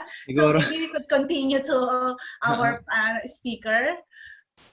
Or do we have any questions, sir, na pwede pong masagot din ng ating speaker today? Ayan, minute tuloy ako.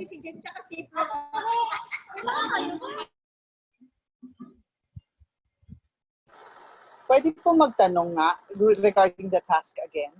Okay, yes, Ma'am Beulah. Kasi is it right? Am I right in thinking that ibe-base yon dun sa sample lang ni Ma'am Taz? Doon ba namin ibe-base or doon dapat sa aming mismong nakuha ng, I mean, I don't know, yun ang medyo hindi clear sa akin. Di ba dapat doon? Ma'am Beulah, Kasi- ito pong task 1, yung i-present ko lang para kita ninyo. Ito ma'am yung nire-refer yung task. Yes po, Ma'am. Opo. Kasi Ma'am, po, nakabase ito ma'am sa yung article na sinend ko tama. sa Yun na inyo. nga po. Kasi nga Opo. hindi naman namin magagawa yan unless nagawa na namin yung Opo, research. opo. Tama po. So, yung clarification na, as I said, I am also, multitasking, teaching here right now. So, Okay po. thank you again for the clarification. Yes, ma'am. So, Ma'am Sharon, Okay. tuloy po ba tayong... Yes, ma'am. Okay, so habang ginagawa nila, Okay. okay, tuloy po natin. So siguro maya-maya meron na kayong output, di ba? Yan, so when we are trying to report and share findings, we will be having a separate section for the reporting and sharing of findings.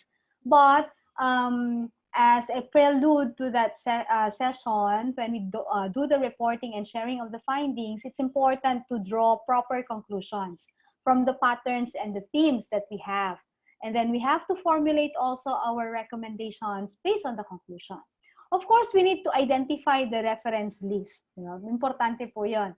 And present our written research report. Yeah. So those are the things that we need for reporting and sharing of our findings. Now, when we have our conclusion section, we try to include the summary of findings. We try to focus on insights and implications of the study.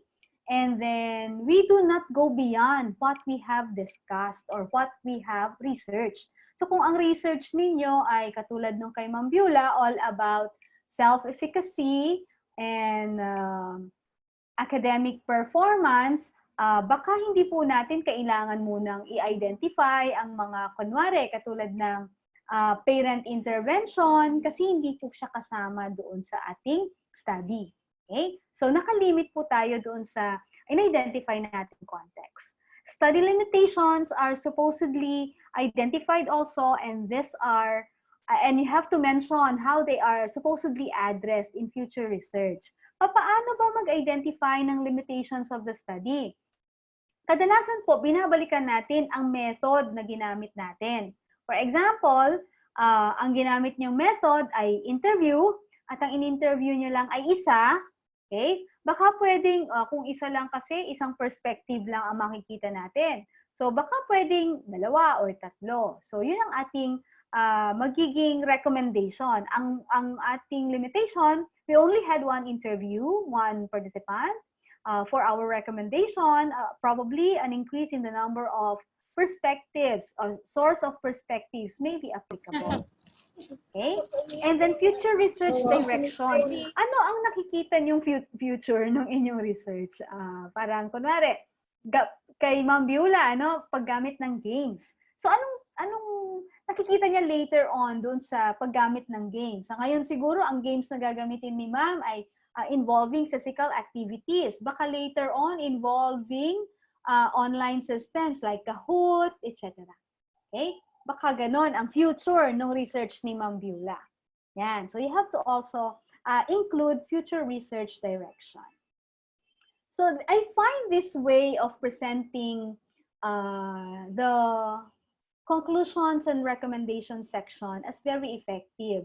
So just have a frame of thought of having it presented this way. Parang naka-section din siya, pero nasa sa inyo rin naman yun kung paano nyo siya i-present. Parang first paragraph, kailangan mabanggit ulit natin ano ba yung ating research. Bakit? Sa tagal na nating ginagawa ito at sinusulat mula introduction, yung nagbabasa, katulad ko, babasahin ko yung introduction, etc. Ang layo ng introduction doon sa conclusion, di ba? Pagdating ko doon sa conclusion, nakakalimutan ko na actually kung ano yung nire-research. So we have to remind the reader of what we are actually doing. Okay? For the second and the fourth paragraph, this would be focused on the summary of your findings, but do not highlight the summary. In this case, highlight the insights and the implications of these findings. Okay? So that would include the concluding statement for you. For the fifth paragraph, again, go back to your methods. Ano ang limitations doon? That would be the content of the fifth paragraph and how you would address them. And the sixth paragraph, how do you envision your research in the future? So that's the sixth paragraph. Okay? So meron din tayong matrix. Pag nagsusulat tayo ng conclusion, ganun din. But I will not be asking you to do this. You can just check the article sent to you at tignan nyo na lang kung paano dinesign yung conclusion and recommendation. Maikli lang po yun. Okay? So we move on with referencing. When we do referencing, research report ito, yung isasubmit nyo sa SDO or article, pareho lang po ng prinsipyo. Kung ano yung nakalagay doon sa manuscript, yun lang din po ang nakalista sa reference list. Kahit po binasa ninyo yung article o resource, kapag hindi nyo ginamit sa loob ng manuscript, hindi po siya dapat kasama sa listahan. So that's one specific principle that we have to follow. Okay? Kung ano lang po yung naka-cite doon sa manuscript or doon sa inyong report, yun lang po ang ililista nyo doon sa bibliography or references. So, paano maglista? Pwede kayong gumamit ng mga online platforms. BibMe is one example. Kapag gumagamit kayo ng G Suite, meron tayong EasyBib. Libre lang po ito sa G Suite, no? So, check nyo na lang yung G Suite products ninyo. Meron tayong EasyBib. Okay? Pero kung ayaw nyo gumamit ng online system, meron naman din tayo sa Word. Yan. So, paano tayo gumamit sa Word? Punta po kayo doon sa references. Kasi click nyo yung insert citation, maglagay kayo ng add new resource. Paki-screenshot nga po yung process para may copy po kayo. Kasi gagawin natin maya-maya. Okay? Pagkatapos nun, ay dinado na tayo sa add new resource, di ba? Ito yung sample ng ilalagay natin. Ito yung research ko kanina, di ba, na nabanggit ko sa inyo yung tungkol sa literature review. Okay. I-input natin yung mga details netong research na to. Pagkatapos natin ma-input, mag-click OK. So, ano itsura nung lalabas? Ganito yung itsura. Yan. Ilalagay ko type of journal, journal article. Type of source pala. And then author, nilagay ko yung pangalan ko, surname muna, tapos first name, title, lagay ko yung title ng pangalan, and then journal name, kita natin, nandun yung journal name, andun sa taas. Ito po, Asia Pacific Education Researcher. Okay? Yan. So, nandito po siya sa baba. Journal name. Kailan siya na-publish? 2017. Pages, 85 to 96. Okay po? Yan. Then, click OK. Pag natapos niyo na si OK, ganito yung itsura ng lalabas. Ayan. So, pwede nating puntahan ninyo yung Manage Sources, then click on Bibliography. Pag na-click nyo na yung Bibliography, click on the back drop-down menu, click Insert Bibliography. Pag nakita ninyo itong aking slide ngayon, yung nasa taas niya, APA format po ito, yung nasa taas, yan ang citation na makikita sa text. Yung nasa baba, ganito yung entry sa bibliography or sa reference list. So, yung doon sa manuscript, pwede kayong mag-cite and at the same time, nililista niya doon sa reference list. So, dito, one-to-one correspondence, sigurado kayo. Kung ano yung na-cite, yun lang din ang nandoon sa reference list. Okay? O, ganito po ang itsura. Yan. So, hindi na natin kailangan tignan saan yung comma, saan yung period, saan ang italicized, and so on. Yan. So, anong una natin gagawin? Okay, ready na po ba? Nakapag-screenshot po ba kayo?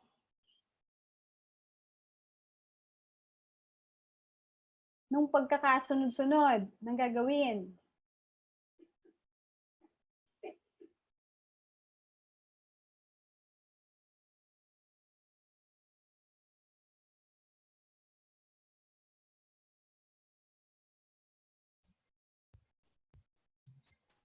Okay po. So kapag meron na kayong screenshot, meron po ako ditong 1, 2, 3. 3 articles po ito. Gusto ko po sana na gawin ninyo yung ginawa natin sa Word at meron kayong 3 citations at 3 references. Okay po ba?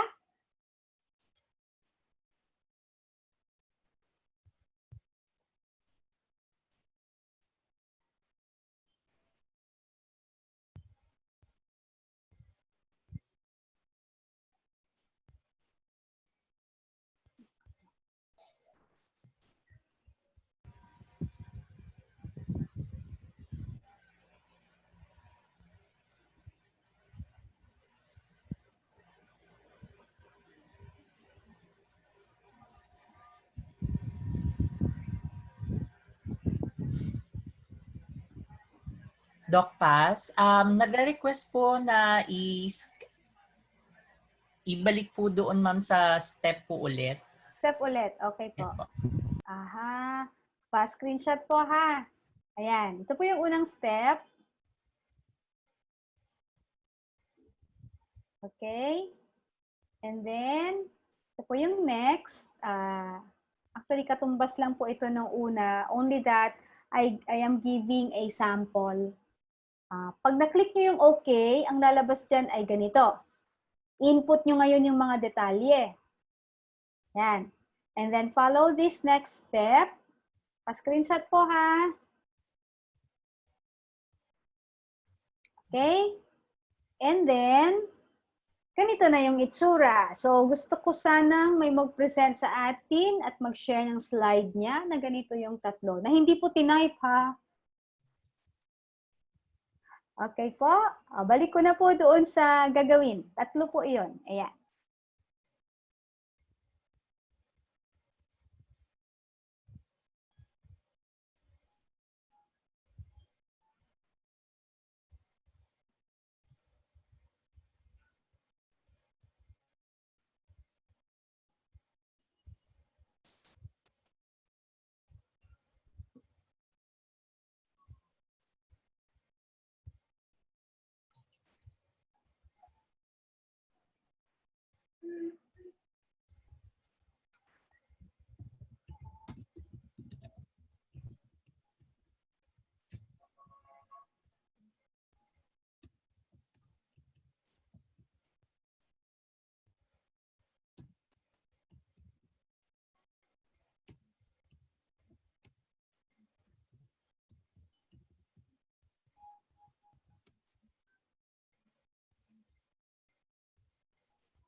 Okay, we're waiting for this participant to volunteer here in the chat box. So maybe si Sir Ramel Aquino is prepared for that.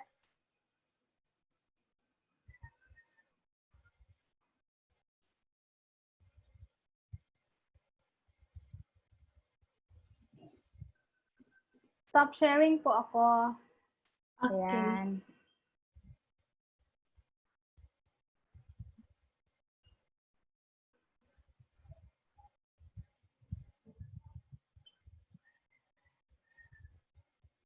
Sir Ramel Aquino, are you ready? Okay. This is still working pa.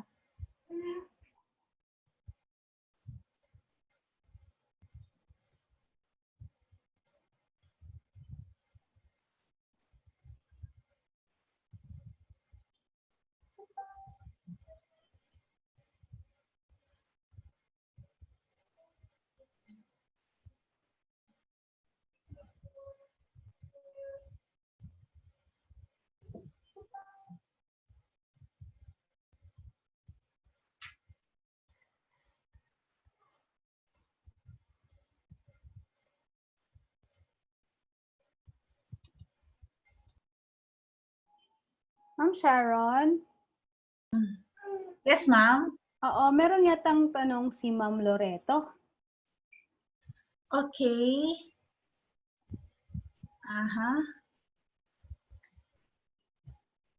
Si Ma'am Loreto.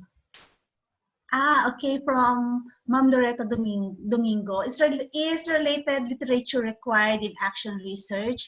Because in our previous seminars on action research attended, it was mentioned that we can do away with it. Instead, related studies are recommended. Okay. Sir Ian. Ayan. Okay. If I may share po, bago Yes. sumagot si Sir Ian, yung pong the related studies, ang term po na ginamit ko kanina ay literature review. So, the literature would encompass all things which may be used to give a background information of your study. This means it will not be limited to studies, although it's good that you will be focusing much of the literature review to studies, but it would also be good if you would mention policies which are not considered as related studies. Kaya po, sinama pa rin natin ang related literature kasi po nakapasok doon yung mga policies. Like for example, DepEd memo, mga Philippine Development Plan, UNESCO, hindi po sila studies. They are more on policies and policy recommendations. Yun po. Sir Ian, mas marami kang masasabi dyan. Yes po.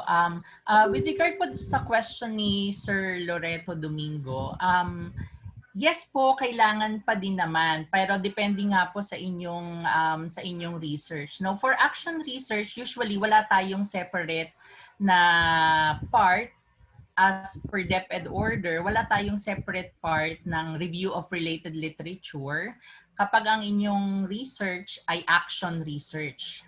Kasi ang meron sa kanya ay yung innovation, intervention, or yung strategy na specific na i-implement to answer the issues or gaps na nakita ng researcher.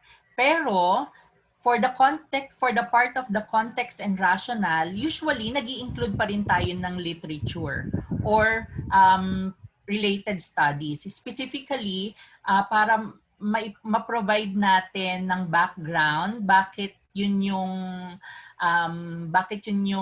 naisip mong or bakit yun yung gagawin mong research, pwedeng bakit yun yung gagamitin mong intervention. So usually, gumagamit pa rin naman po tayo. Pero sa action research part, yun po ay naka-embed sa context and rationale kasi wala tayong separate part ng review of related literature sa format ng action research. Nasa basic research po kasi. So lahat po ng research natin na wala po kayong i-implement na intervention, yan po ay considered as basic. Because sa ating pong DepEd context, dalawa lang po ang research na kino-consider po natin. It's either action research or basic research. So ayun po, basta meron kang i-implement na intervention, so action po yun. Pag wala, usually mga exploratory research like your mga thesis or dissertation type, mostly ganun po, ay considered as basic research po. Okay. At to support po kay Sir Ian, we cannot establish a good research without reading a literature. Especially we have parts of the action research is the references. So you may have a good innovation. Why do you choose that innovation? Because of the kind of literature that you have read prior that action research. Yes. And why do you have this kind of strategies? It's just also because of the literature na binasa po natin. Kaya to establish a good research, kailangan po din talaga natin na magbasa ng mga literature. And of course, part of that literature, may apply po natin yon through the context and rationale. and to support our innovation and the strategies and the gaps. That's why we have, di ba sir, meron pa rin tayong part of the action research is the references. So you could include those literature that you have read to support your action research. Yes. Do we have some more questions, sir?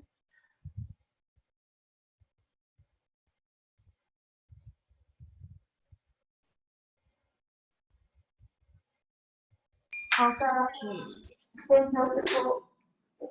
Sir Arlon? Yes, ma'am. So far, wala pong tanong. Baka... Sir Ian. Okay. Sir, Ma'am Victoria? Sir Ian. Yes po, hello po, Ma'am Vicky. Oo. Apo. Hindi ba, kasi nabanggit niyo kanina, basic research and action research. Apo. Hindi ba mas kailangan natin sana yung action research to solve existing classroom problems and school problems? Yes ma'am, tama po kayo. But in the context of DepEd, hindi lang po action research ang kino-consider natin. We also consider po basic research, lalo na po yung mga exploratory. Kasi usually po, dito mag-uugat yung inyong parang ito yung magiging offshoot para sa inyong action research. For example po, ang inyong exploratory research ay gusto po nyong i-explore ang mga reason bakit hirap ang ating mga estudyante ngayon in coping with the distance learning. Yes. So yun po yung, ang pinaka-objective lang po ng inyong research is to gather data or information why, ano po yung mga reason bakit sila nahihirapan. So it's a type of basic research in the context of DepEd. Kasi usually, magsi-survey po kayo niyan. So wala po kayo talagang intention muna to answer, mag-employ ng intervention or innovation or strategy for that purpose. So pwede po yun parang as a springboard of the next research which would be an action research. Then based dun sa inyong basic research, halimbawa, na-find out nyo po ang mga reason po pala ay lack of parent intervention or parent involvement in the teaching and learning process, then pwede po kayong makapag-isip ng intervention na out of your basic research na ito po yung sasagutin ko kasi based on my previous research, talagang malaki yung influence or epekto nung hindi pag-involve ng parents sa teaching and learning. So baka bibigyan ko sila, mag-i-implement ako ng intervention wherein all parents or guardians ng mga students ay ilalagay ko sa isang experimental study and I'll check if this really help po. Tapos yun po yung magiging action research. Action research. Yes po. So out of it, they can prepare an action research. Yes po, opo. So pwede pong hiwalay na research po yun, Ma'am Vicky. So una muna, parang exploratory research ka lang na magbibigay ka ng mga survey questionnaires, yan, or interviews, yan, or focus group discussion para lang makuha mo yung root ng problem. And then isa na po yung type ng research sa DepEd context which is basic.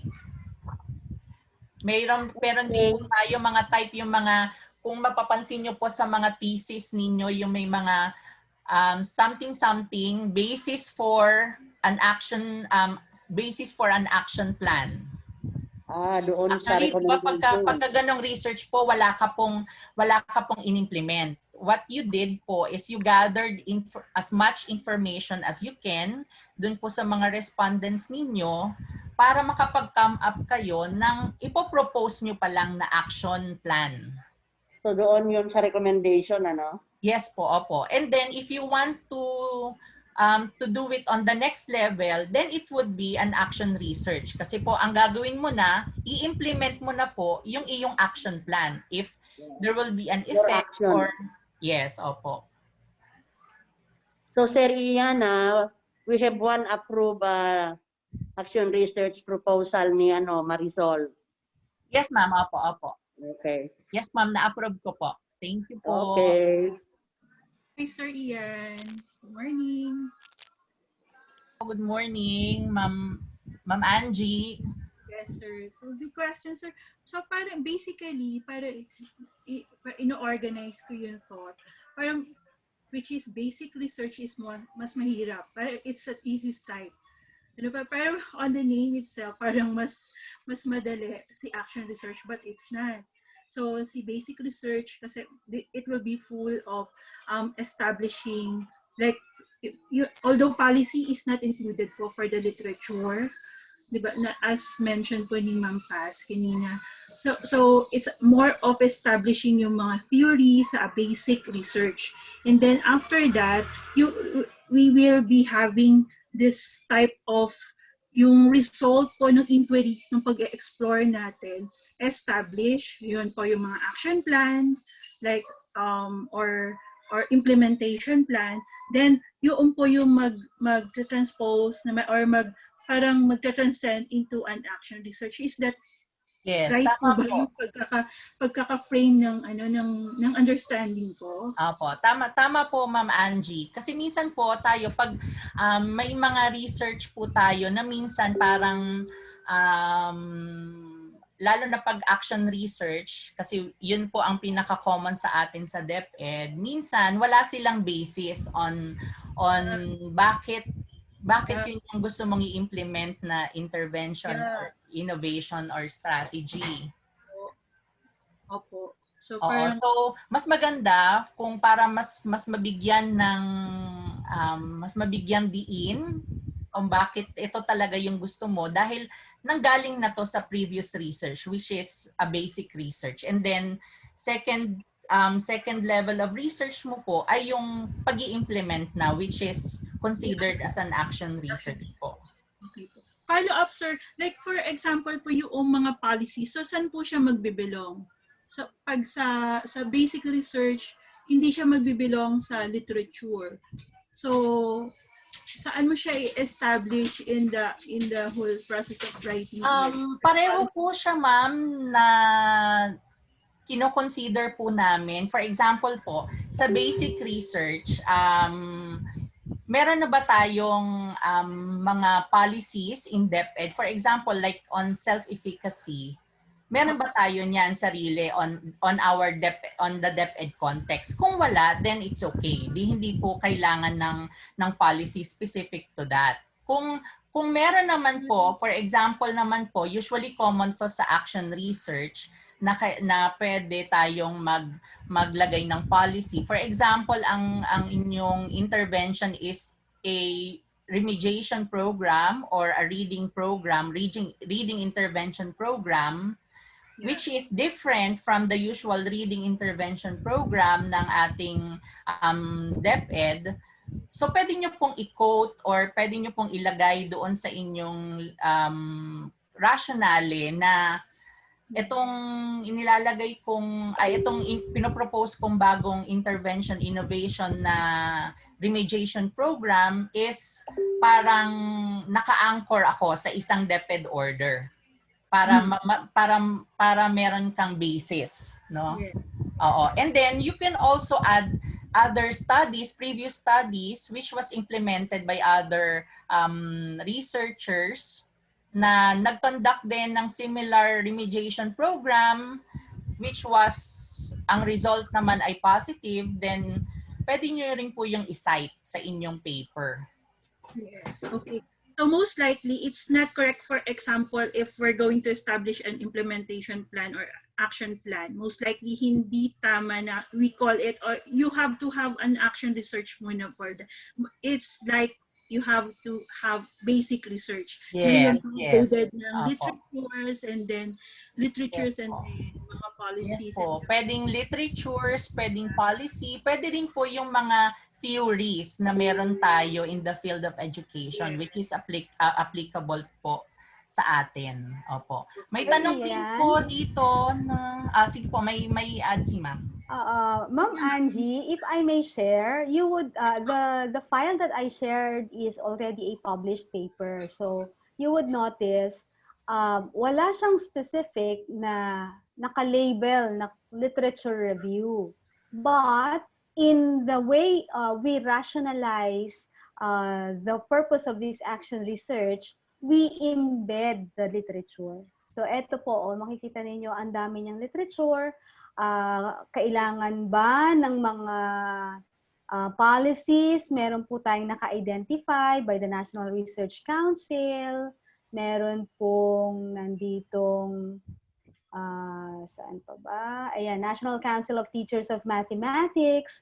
So, ginagamit po natin sila as a backgrounder why we needed to do this research. So, it's basically rationalizing the study. May it be action research or basic research. Pareho po ang gamit ng literature review. So, normally, hindi siya nakaspecify sa template ninyo na nakahiwalay. But when you take a look at context and rationale, you have to include. Okay. Yes. Mas clear po. So, thank you very much po.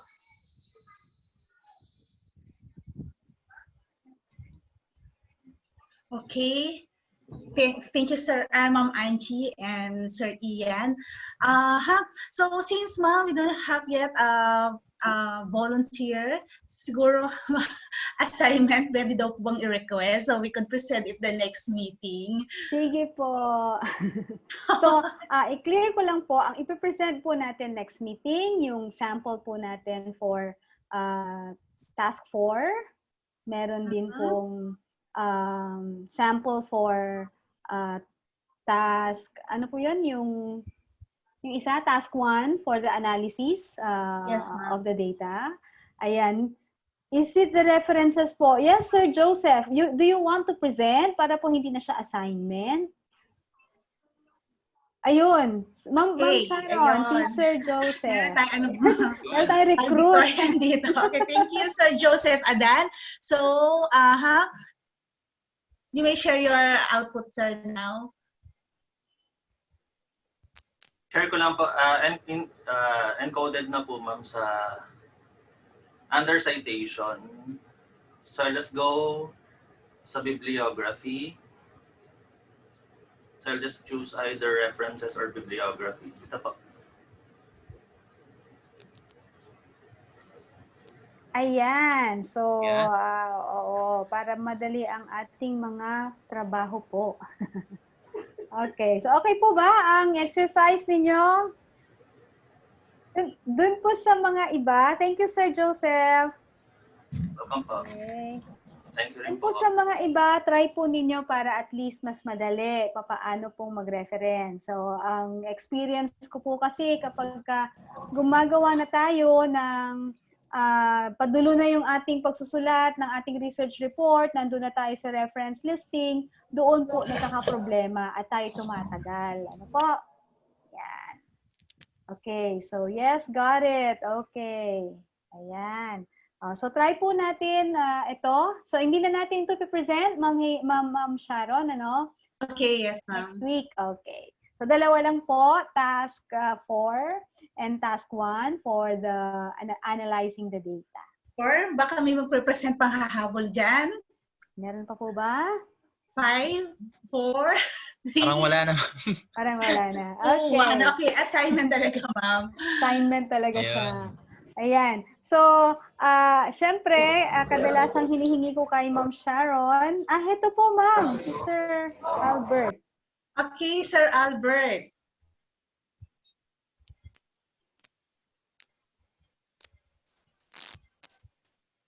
Okay, magpe-present po si Sir Albert. Habol, Sir Albert.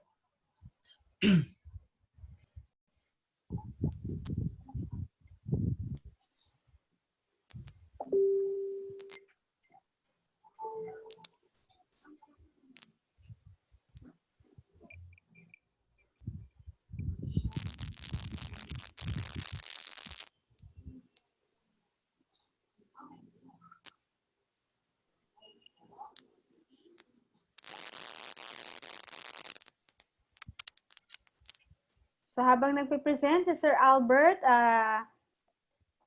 yun pong share natin for referencing. It's not limited to journals.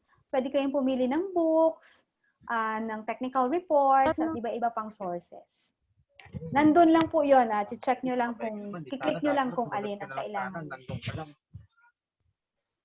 Bumalik ako dun, wala na kayo eh. Nasaan po si Sir Albert? Albert. Sir Albert.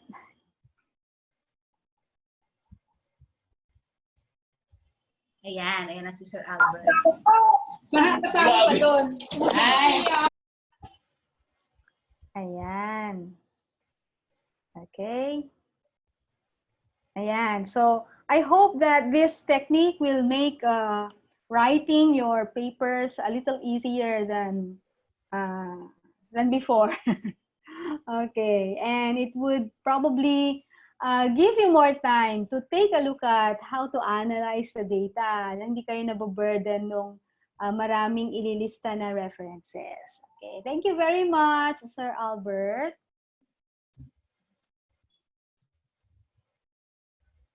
Okay. Okay. So, proceed na po sa ating speaker ulit. Yes. Wala nang hahabol. Last few slides na po. Promise. Okay. Okay. This one I sourced from the one sent by Sir Ian. Sorry, Sir Ian, pero nilagay ko dito yung ibang parts. Your abstract daw should have 200 to 250 words. But in journal writing, it's different depending on the journal to which you want to submit your articles. Sa mga journals po namin, we are limited to 150 and the same components apply. Okay, appendices are this. Sir Ian will give you detailed orientation on this. Okay, the font. Okay, ayan po ang inyong susundin. And this is my last slide. Again, as I have been mentioning a while ago, please meet with your other groups. I mean, those who are also in the same school as you do. And then try to collaborate and learn from one another on how to be able to come up with the different parts of the templates that we have, which you may be using later on when you design your formal action research, okay, which would be submitted to SDO. Mas maganda, nagkikritik po kayo sa bawat isa. Again, may they be your critical friends. Okay, so you should see each other in your LAC session. So the new normal, sabi nga nila, it's collaboration. Okay, so Ma'am Sharon, I'm done. Maraming salamat. Thank you so much, Marie Paz. Thank you. So, one last 2 minutes, ma'am. Wala na. Next time. Okay, so tatawagin na po natin si Sir Ian for the ways forward.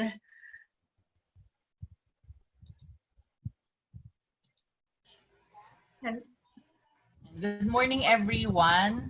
So maraming salamat po sa nag-attend today. I'll take this opportunity to thank again our very supportive resource speaker, Dr. Maripaz E. Morales. No, maraming salamat po, ma'am, sa inyong pagpapa-unlock lagi. Salamat din. We will still have a lot of engagement with Ma'am Paz or Dr. Morales po for our future research endeavors. No? Sige po, sir. Sir Lon, yung slide po. Okay po. So may I request po everyone to have a screenshot po ng ating Session 3 evaluation link. Ako po ay nagmamakaawa at nagre-request din po sa lahat, especially to our research coordinators, no, to monitor yung mga co-participants po nila sa inyong school na ma-establish na ma-accomplish po nila ang session evaluation. So, kung mapapansin nyo po, isang template lang naman yan. Naiiba lang yung number. So, ganyan pa rin po yung link. So, papalitan nyo lang yung number na nakalagay dyan, kung number 2, number 3, number 4, number 5. So, we are now on our session 3. Kaya session 3 eval yung nakalagay dyan. With our previous po na session evaluation, which was session 2, so kung may mga hindi pa po nakapag-session evaluation, pakilagyan lang, papalitan nyo lang yung 3 ng number 2. No? So yun po, paki-screenshot po yan because aside from the list or the official list na sinisend po sa akin ng mga research coordinator, we will also check po your attendance based on the evaluation. Next po, that you would see, sorry po Sir Lon, is the research FLEXI materials. No? Para hindi na po nagtatanong po sa amin kung nasaan po kaya yung manghihingi po ng recordings, manghihingi po ng task sheets, manghihingi din po ng slide presentation ni ma'am, you could access po readily yung our FLEXI Materials 2020. So lahat po ng materials related po sa ating session ay nakapost po diyan. So for example po, tayo po ay hanggang task 4 ang na-discuss today sa ating session. So kung may add po kaming task sheet, ibig sabihin po, yun po ang inyong assignment or which will be presented po for the next session, sa session 4. So okay po tayo dyan so para hindi na po isa-isa nasaan po yung mga material. So nandyan na po lahat sa link para one-stop shop na lang po kayo. Pwede nyo pong i-access anytime, anywhere. Basta meron po kayong internet. Next po. Yan. So ang ating session 4 po would be next Friday. So meron po tayong session next Friday, November 13, 2020. 8:30 a.m. Yes po. Ayun, may sasabihin si ma'am. Meron akong request. Pwedeng hapon. Meron kami sa PNU ng umaga. Sorry ha. Ano po ma'am? Meron pong? Meron kami sa PNU na umaga. So, umaga, okay po. It would be possible hapon. Hapon. 2 to 4 po ba ulit ma'am? Yes po. Sige po. Okay po. So, based po ulit sa ating request ng ating pong mahal na speaker, so baka pwede po, i-move po namin ang ating session po ng hapon. So, 1:30 to 4 ng next Friday. So yung link po, magsisend po ako ng poster. Meron po kaming FB group. Ngayon po, ang inaalaw ko lang po doon ay mga research cohort. So I request po ang ating mahal na mga principals na mag-designate po para mai-include po namin sa aming group para madali din po ang dissemination. Yun po. So ang topic po natin for next session ay research writing. Next slide po, sir. So, appreciation po to the following individuals. Sa ating pong speaker, Dr. Maripaz E. Morales. Sa ating pong Schools Division Office of Quezon City officials. The Schools Division Office of Pasig City for the Zoom account. Kaya nakakaya nating i-cater ang large number of participants. Next po. Sa ating mga EPS and PSDS na nagjo-join po sa atin, full support po sila. Sa ating SDO personnel, kanina po andyan po sila Ma'am Angelis, sila Sir JJ, so they are also excited to do their research work. Sa ating pong mga principals na very supportive po, ang ating mga elementary and secondary school heads, maraming salamat po sa ating lead district research core group, sa school research coordinator. Yung aking pong mga request, pasensya na po, but please follow up po with your co-participants. And especially po sa mga teachers na nag-a-attend. Maraming salamat po. See you po on our session 4. Thank you so much, Sir Ian. So once again, our Senior Education Program Specialist, Planning and Research, Sir Ian Kenneth D. Magabilin. So with that, happy weekend po and thank you very much. Thank you, Ma'am Marie Paz Morales.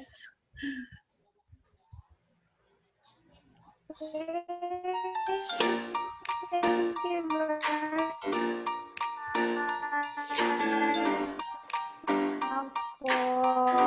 See you po on Friday next week.